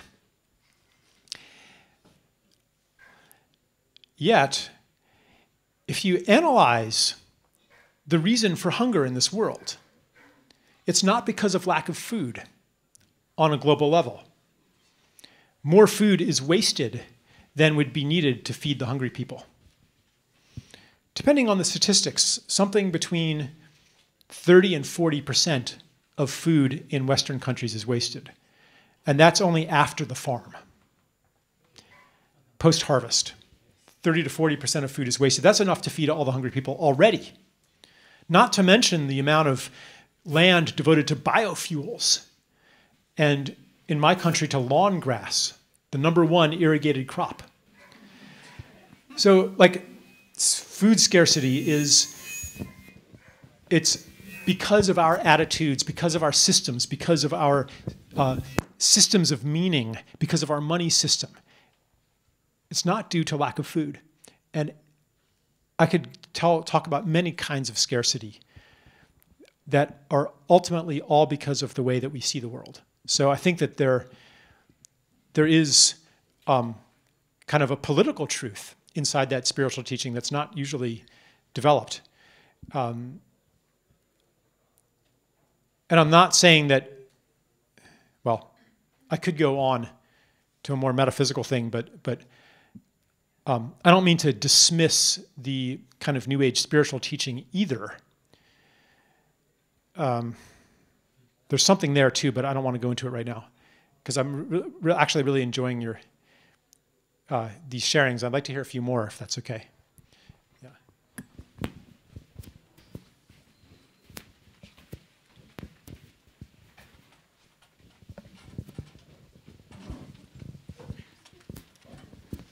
Hi, thanks so much for everything you're saying. I was asking, how do you live? And it was, well, we are growing our own food. That sounded nice. And I said, well, in Berlin. I said, well, where are you doing this? Is there more green spaces? Yes. Are there fewer people? Yes, fewer people. And how did that happen? Catastrophes. And then I found that my main concern was catastrophes, like earth catastrophes. So what happened with the nuclear power plants? And that's where I'm really awake to myself, that this is really my main question. What will we do with all of that? And she didn't really have an answer except, oh, somehow that is being taken care of. And I know that there are some ways. I know that some mushrooms can be helpful. And I know that a healthy soil is less, well, I don't mean those. What's his name? Paul Stamets, I think, is making experiments with that. And I know that healthy soil is much less susceptible to radiation than an unhealthy soil. So I know that already we're doing some things, but still the idea of what will we do with all that nuclear material? And what if things really happen? What will happen with that? Thank you. Can I stand in the future for a minute and respond to that? Yeah. The Earth's population began to decline in the year 2052, a little bit earlier than most demographers expected, after reaching a peak of a little over 10 billion. But we discovered that with intensive permaculture and ecological farming, we could support a population of that size, except that people had to do a lot more work. It was much more labor intensive, and it became normal to have a garden. Berlin, we still have cities in the future that depend on the land around them to support themselves. And there's still some global trade. Like in my time, you can still buy ginger and pepper in places like Berlin. But about 95% of all food is grown within 20 or 30 miles of the city, which is enough to support a city of 3 million. There were several nuclear accidents after Fukushima that resulted in terrible losses. And at some point, my historical facts are a little bit murky here. I can't remember the year. But there was such an uprising of people power that they just had to shut down all of the nuclear facilities. And that launched a whole new industry of nuclear power plant decommissioning and waste treatment. And it was one of the biggest employers for decades and decades, actually. And it also stimulated a real paradigm shift in physics, because there were technologies that were known in your time, but were very marginal. Brown's gas was one of them. There were some technologies that could actually neutralize radioactive waste, but they didn't fit into the existing scientific paradigms. But the paradigm shift that you're already seeing in the sciences has accelerated, and even 100 years from now, we're not seeing the end of it. But we have developed ways. The mushrooms are used to remediate chemical waste, but not nuclear waste. We have other ways to do the nuclear waste. And most of them are just not known in the year 2014. But that's kind of what I can tell you from the future.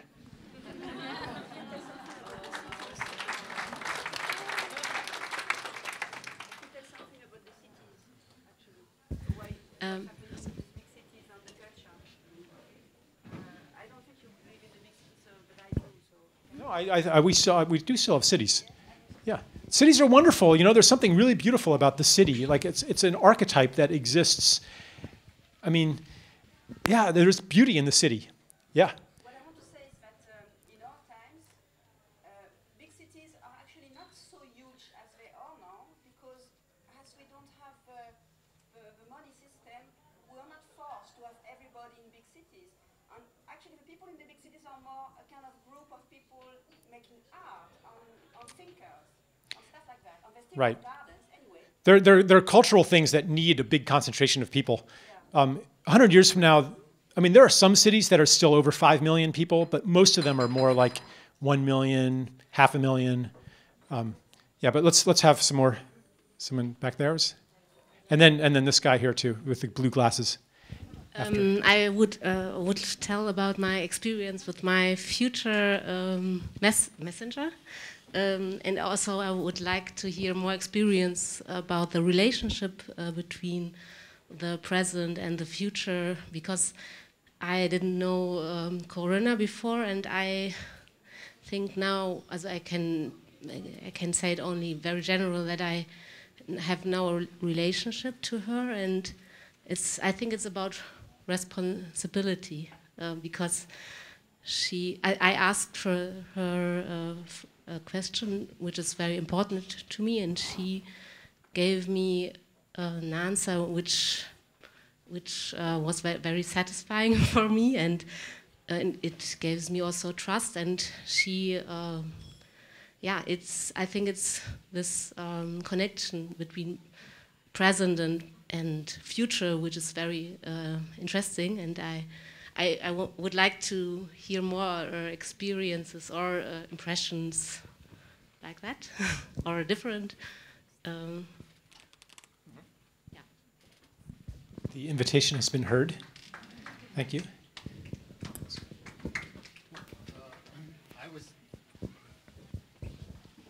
I represented the guy from the future, and I was asked about how the transition happened to the modern age, and I relied on the image that I actually think of a lot, because I'm very interested in the question of, like, how do we get from here to there now?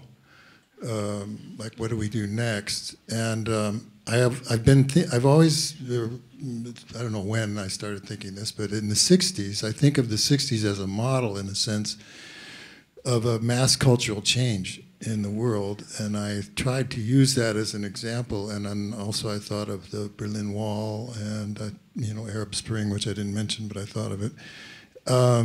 When things start massively changing suddenly for almost no clear reason, and in the 60s I experienced it. I mean, I remember so many things that just started happening within a few years that weren't allowed before, how people dressed and so on, and attitudes changing, and then you would see that it's happening I was in the U.S. and I'm seeing it in Germany, France, and then in Africa, and you're seeing that the revolutionaries in Africa are wearing the same clothes that the people are wearing in the Western world, so on. So, but I'm still not convinced myself that that's what I mean is that I thought, okay, the reason it didn't go further, why didn't it go further? So that's to me a crucial question, and I still don't have a real answer for it.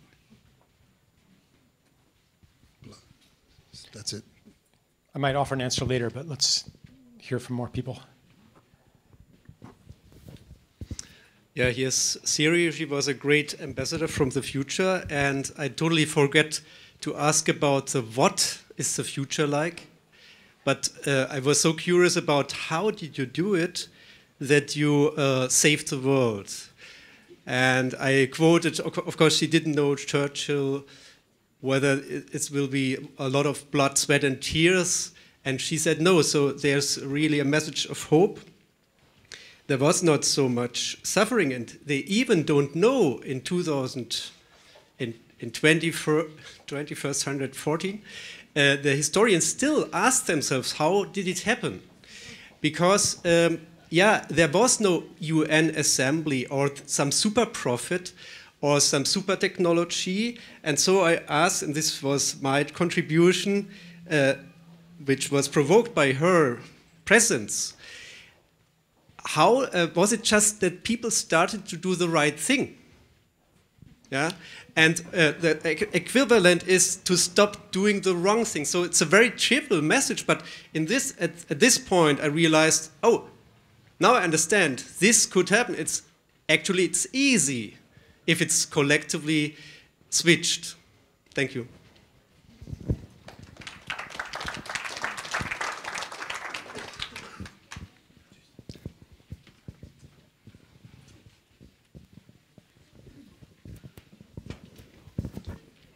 It was actually, this may sound far-fetched, but it was actually a visitation from aliens, that an alien species, which at first we thought were coming, in a aggressive way, that unified the entirety of the human species. So all of the other that has driven us to compete with one another and create wars.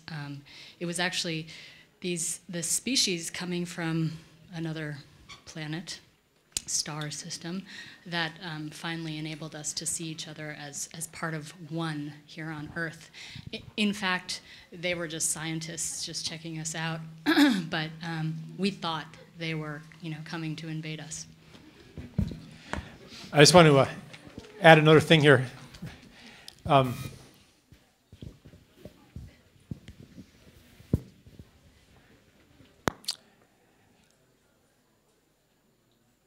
Well, actually, I'm not.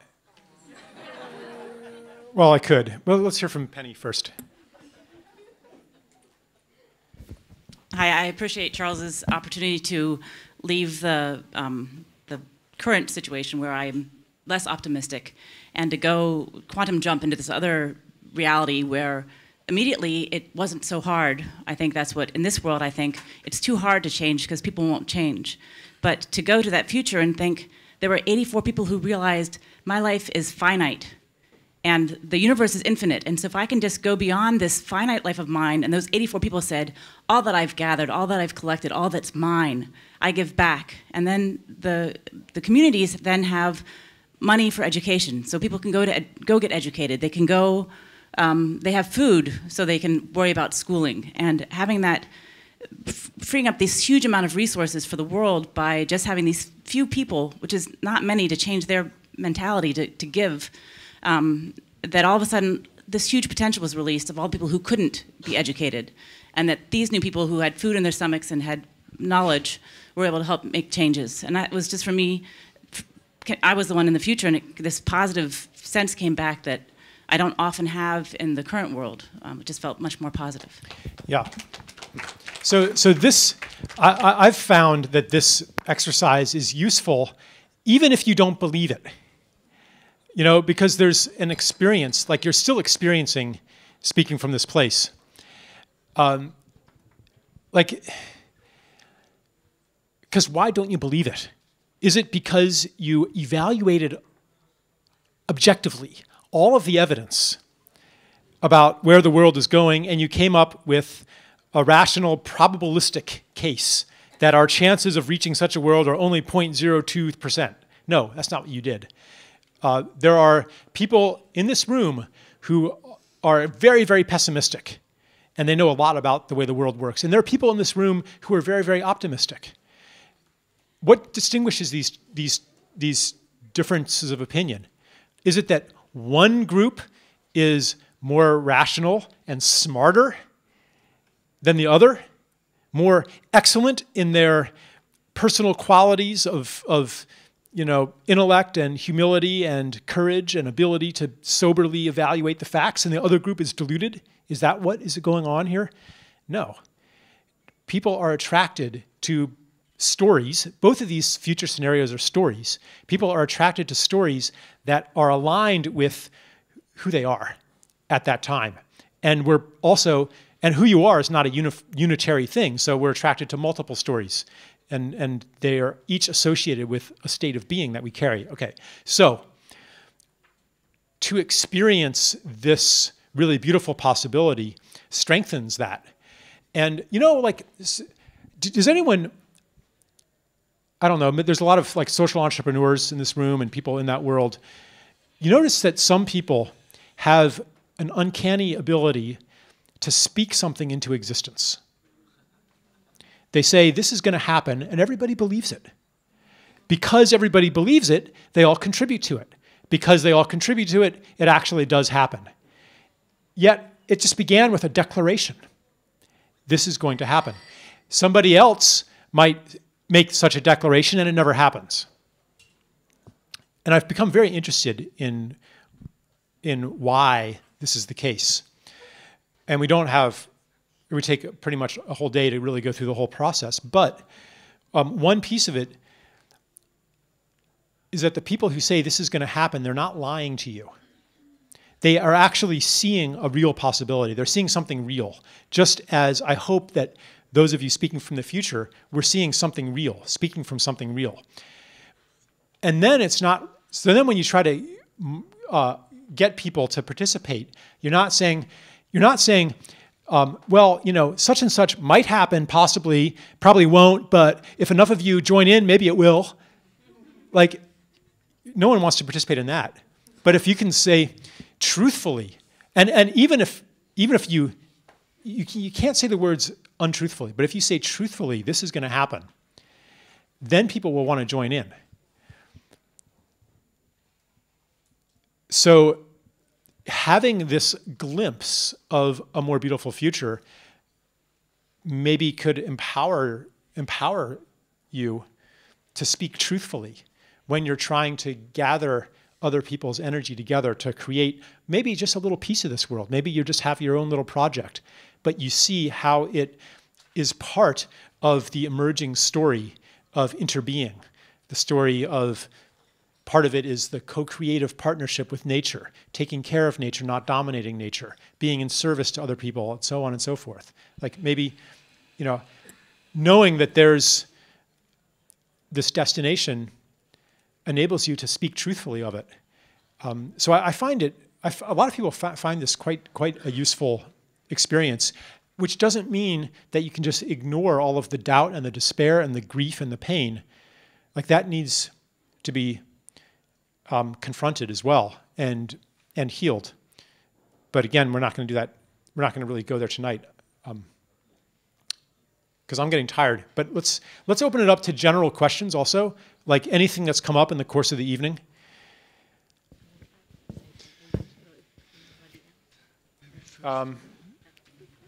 Okay. This person had people pointing at him, so.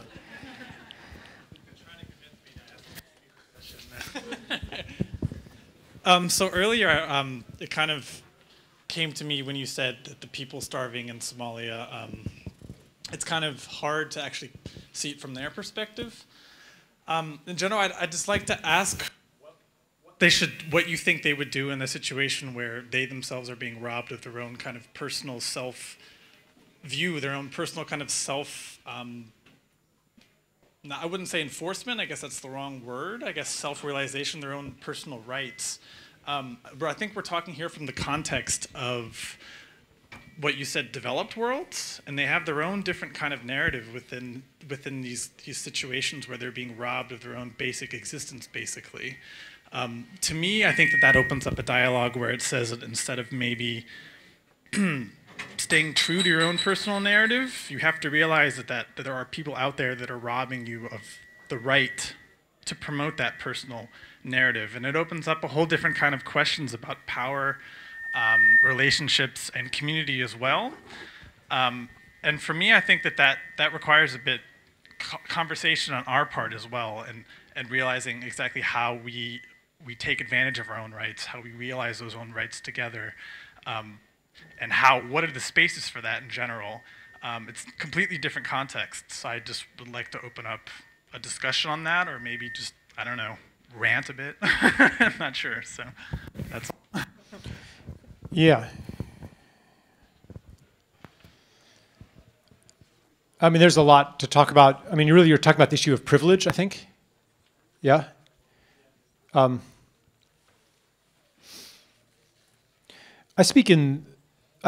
was in India speaking a month or two ago, and I found myself saying somewhat different things when I was in India.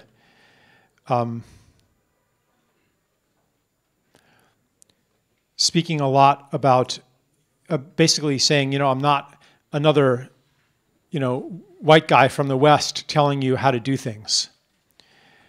I just want to tell you the way the things ended up. It's not like the media and the TV shows and the billboards are showing you. The end product of development is not anywhere anybody would really want to go. And I think the message was really well received. Even though there's this narrative of, oh, you know, you just don't want us to enjoy the fruits of development that you enjoy. One of the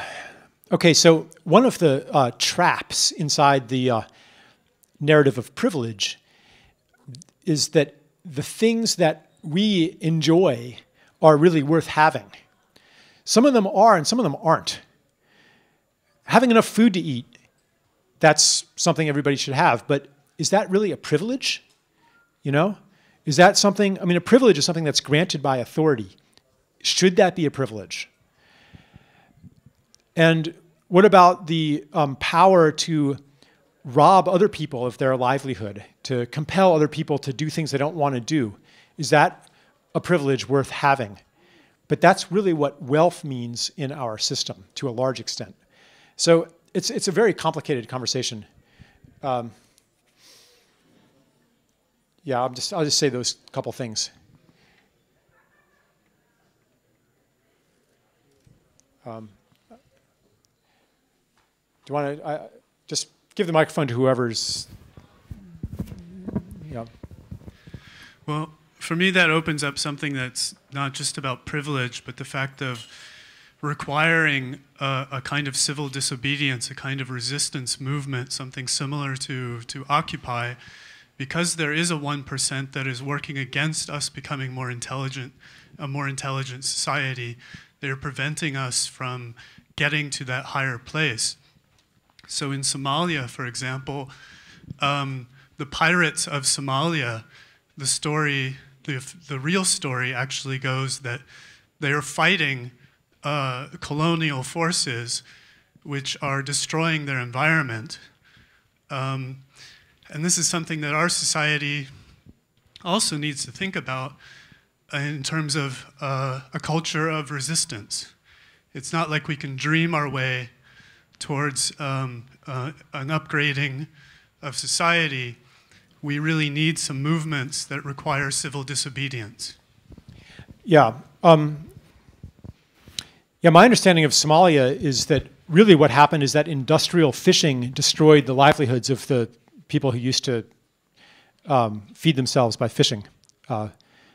Because it wasn't a strong state, they didn't enforce their territorial waters, they couldn't enforce them, and all the fish are dead, and they can't, so what choice do they have? So civil disobedience,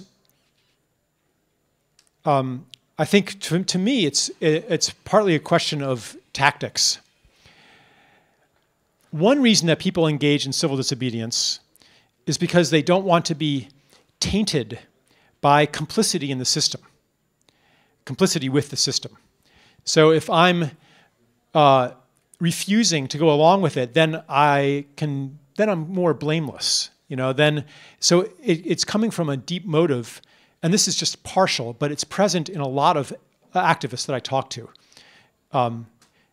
It's coming from a motive to kind of heal the wound of self-rejection, to be able to assuage the guilt or the shame, to like oneself, because I'm doing something about it.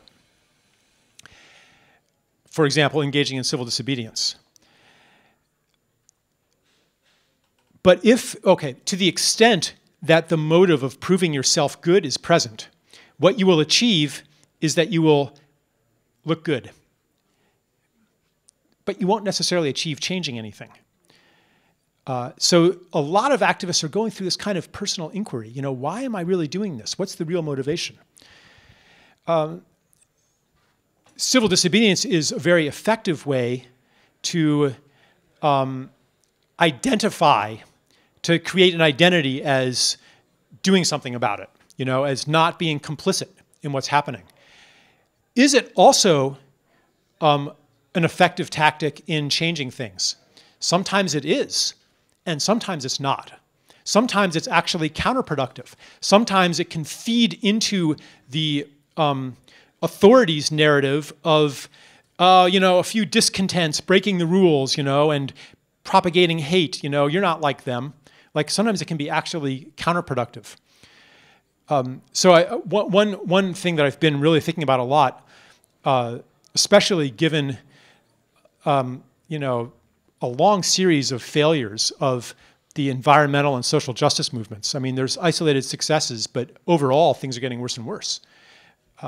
And most protests are not effective, especially in the West. You know, they just get categorized into the category of protest. See, we allow free speech. There they are protesting. So there's a, you know, you can make a pretty strong case that you're not actually doing any good at all by traditional protests. And so there's then we begin to explore other kinds of direct action. So I think, I'm not going to elaborate on this too much, but I think that the most powerful form of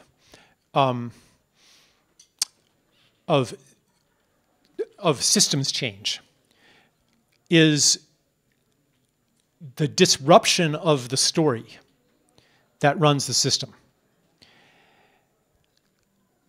And there are levels and levels and levels of the story.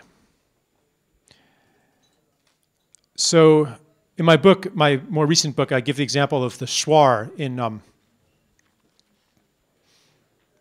where are they? In South America, I can't remember which country. Ecuador.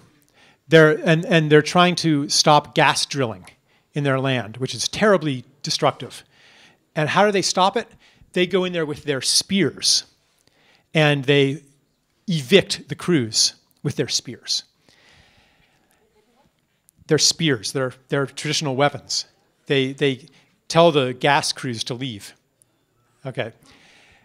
So this is direct action, isn't it? But if you look into it, why is that effective?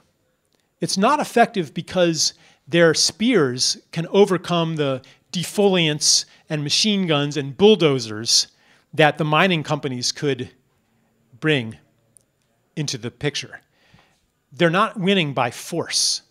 They're winning because they're disrupting the story that the companies propagate that says, oh, there's no one living there, and if they do, they don't really care, and besides, their kids don't even go to school, this will be better for them.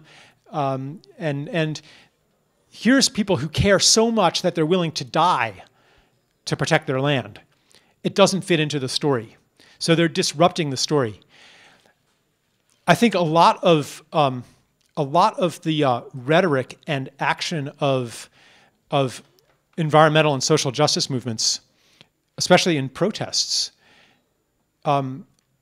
it actually feeds one of the deep stories of separation that I call the war on evil, which is the idea that the problem is that there's these bad guys out there. And the solution, therefore, is to destroy the bad guys. And most leftists, of course, they understand that the real culprit is the system and not the people who are placed in privileged positions in the system. But there's also this really strong, it's kind of like this cognitive disconnect. You know, there's also this really strong idea that it's those bad guys, you know, the greedy bankers, the greedy executives. If I were one of them, I wouldn't be doing this. If I were a Monsanto executive, I wouldn't be lobbying to make seed saving illegal in the European Union. You know, if I were a nuclear power executive, I wouldn't be covering things up, you know, and I mean, right? Like, I wouldn't do that. I'm better than they are. I'm different than they are. That's the story of separation too. So conquering evil, we learn that from almost any action movie. What's the problem? The problem is Dr. No. The problem is the bad guy, the Joker, the evil guy. Even in children's movies, The Lion King. What's the problem in The Lion King? It's the bad lion. And what's the problem even in Avatar, you know? Beautiful movie, but what's the problem? It's the evil general. And the solution is you totally humiliate and destroy or kill the evil person. That's part of the old story. That's part of the war on nature. That's part of overcoming the evil outside of yourself. And it doesn't recognize the intimate reflection that the evil outside of ourselves shows us. And so anything, even if you win a temporary victory, what happens? You become the new evil guy. We've seen this in revolutions again and again. So I think that when we do direct actions in the political realm, we need to be aware of the deeper narratives, the invisible narratives that we're feeding or not feeding. So someone asked me, you know, we want to stop fracking in New York State. We have this billboard idea. We're going to put up a billboard, you know, and the cars driving by are going to read us, and we're going to really expose Governor Cuomo, you know, for the terrible thing. And I suggested setting up a billboard that says, we know it's hard, but thank you, Governor Cuomo, for protecting our environment. You know, basically, so you're looking at Governor Cuomo and you're saying, I know who you really are. You're somebody who, like me, fundamentally cares and wants to do the right thing, and you're under all these pressures. But you see all the time, you see people in organizations doing things that they don't really believe in, and in fact, that not a single person in the organization believes in. My friend Polly Higgins, an earth rights lawyer, was talking to a coal company executive, and he said, you know, I think, personally, between you and me, I think that the coal industry should disappear. But what am I going to do? I can't say that to middle management. They'll think I'm crazy. What about the board of directors? They'll kick me out, and they'll replace me with somebody even worse. Well, meanwhile, probably half the members of middle management are thinking kind of the same thing. You know, it's this, it's like the Soviet Union in the 80s. Nobody believed in it anymore. So to answer the question of how did the change happen, historians 100 years from now look back and they say, yeah, you know, the structures were hollowing out the whole time. They just didn't see it until they were so thin they cracked like an eggshell when this small event happened. And we've had pre-visions of this already, like in Turkey, in Istanbul, in Gezi Park. A mass mobilization, hundreds of thousands of people. Over what? The government wanted to cut down 2 trees to build a mall. 2 trees. And that mobilized, you know, like, that's what happens when the story changes on a deep level. So I'm not against protests and direct actions, but when you're just going through the formula and perpetrating the idea of the bad guys and overcoming the bad guys, I don't think it does much good. And we've seen a lot of protests becoming kind of these rituals, you know, these kind of empty rituals, not doing much good. But there are really creative people who are inventing new kinds of direct action. And so I'm not opposed to those kind of things. And in fact, I think they're necessary. But the deeper principle is, how do you disrupt the story? One way to disrupt the story, you know, maybe you're not a political person. Maybe, well, you can disrupt the story on every level. So one way to disrupt the story of separation is to offer somebody an experience that doesn't fit into it, that doesn't fit into a world of each against all, that doesn't fit into a world of everybody for themselves, that doesn't fit into the world of selfishness, you know, an experience of generosity, maybe, or forgiveness, unconditional love, courage. I'll end right now with a story for you. Well,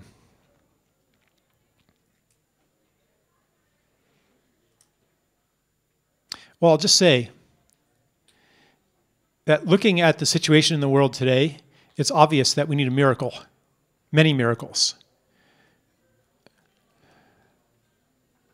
So I've become interested in how miracles happen. And what is a miracle? A miracle, it's not an external divinity interfering in the world. A miracle is something that's impossible from an old story and possible from a new one.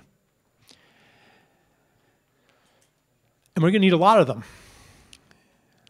And any time that you give someone an experience that doesn't fit into the old story, it kind of feels like a small miracle. Like if you've had this experience, anyone being really generous to you with no explanation, it feels kind of like a little miracle. How did that happen? So this was, I'll tell you, it was just a small story. It was on a TV program with Peter Jennings, and it was in the 90s in Rwanda. Not too long, a few years after the genocide happened in Rwanda.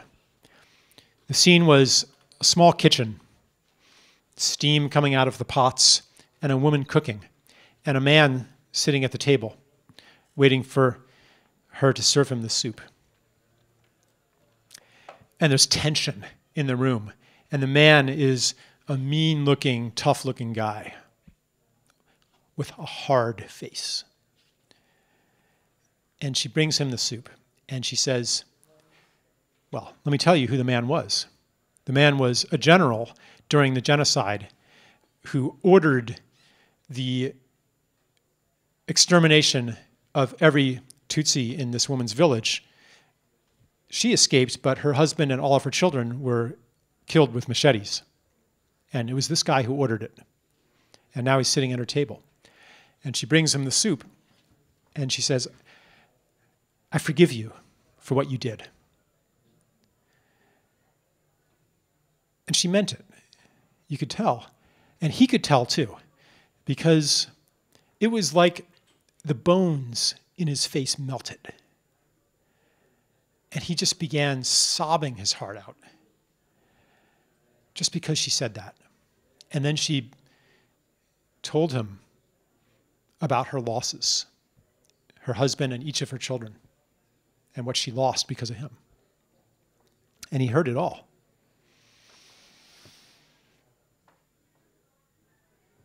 And when he walked out of there, his face was different. He was a different person. And because she forgave him, 1,000 generations of violence were avoided. I think that's the kind of miracle that we need all over this planet times a million. Maybe most of us don't have the opportunity to violate. I mean, what she did not fit into the realm of the possible for this man. And maybe most of us don't have such a dramatic opportunity. But these opportunities offer themselves every day. And they're more significant than we think, even when they seem invisible. Let me tell you one more little story. I really don't want to spend, well, never mind. You're adults. You can leave if you want. One more little story, though. Because, you know, part of the despair comes from our view of how change happens in reality, and you're just one little person. So what, and without much force at your disposal, not compared to the billionaires, you know, how are you going to make a difference?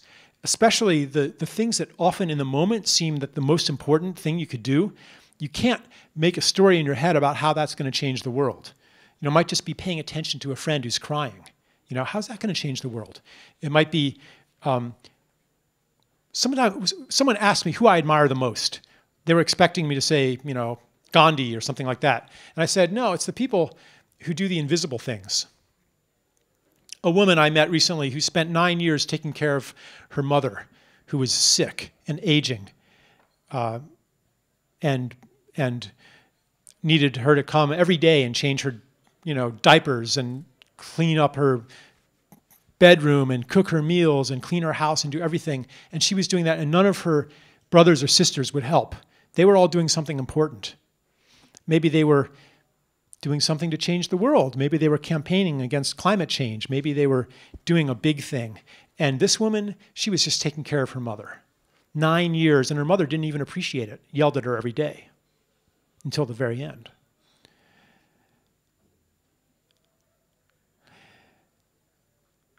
But I refuse to live in a universe in which what that woman did is less important and has less of an impact on the future than the big things, the visible things. It's people like her who hold the world together, actually, which makes sense in the worldview of interbeing, which says that anything you do ripples out and affects everything. Any change that happens in one place creates a field of change that makes it more easily happening somewhere else.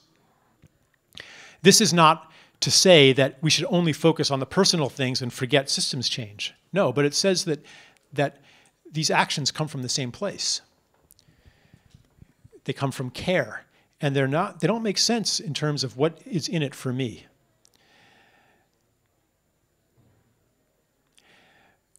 sometimes through our received understanding of cause and effect and how the world works, we can see how our actions are going to make a difference.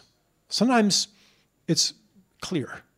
We can explain, yes, I'm doing this because, and you can have a chain of effects and say, that's why I'm doing it. But sometimes you don't. Sometimes it's just, well, because the song was more beautiful by doing this.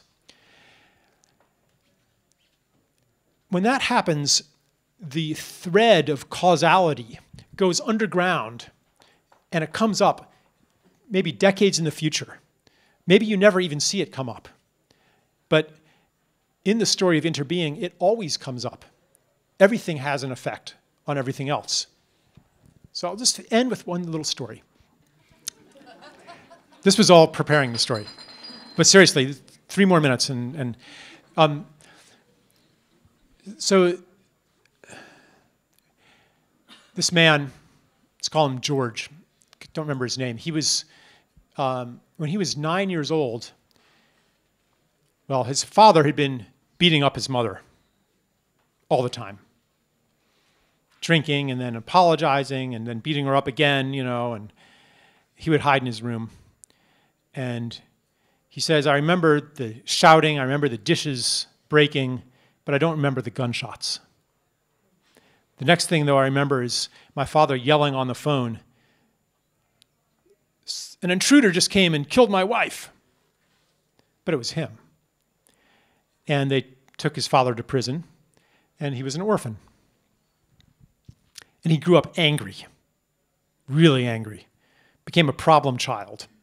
Stole things, took drugs, you know, got addicted to drugs. And hated all adults except for his 2 uncles, Brian and Earl. And his 2 uncles, one of them was a motorcycle gang member, the other was a drug dealer. But he really loved his uncles, and they loved him too. But he just got into more and more trouble. Got into bad situations, you know, criminal record. And one day he was hitting bottom in despair, thinking maybe of suicide. And he called his uncle. And his uncle met him and said, you know, there's a story. And he asked his uncle, you know, what happened with my mother and my father? And his uncle said, well, there's one story that I've never told you, but I'll tell you now. Shortly after, and so the uncle is his mother's brother, okay? They're both his mother's brothers. Shortly after the murder, I was in a bar, and a biker bar, motorcycle biker bar, you know, and these 4 really mean, tough-looking guys came toward me. I thought they were going to try to beat me up. They said they wanted to talk to me. We went into another room. I took a bottle with me to break and fight them with if I needed to. But they didn't want to fight me. They said, we heard what happened to your sister. And, you know, we know guys in prison, for a carton of cigarettes, they would be happy to kill her husband who murdered her. Just say the word, we'll arrange it, you know? And he said, well, I'm going to have to talk to my brother about this. So he went and talked to the other brother. And his brother said, you know, neither of us are good men, but we're better than that. So they decided not to have him killed. And so he told the young man that story. And because of that story, he totally turned his life around. Can't explain why. But that decision that was invisible 10 years ago to not kill a man, that they never would have gotten caught, there was no risk, no downside, would have satisfied their desire for revenge, but we're better than that. That decision 10 years later, in a way they never could have expected, brought powerful results. And I guess I guess the message for me there is to really trust the song in those moments.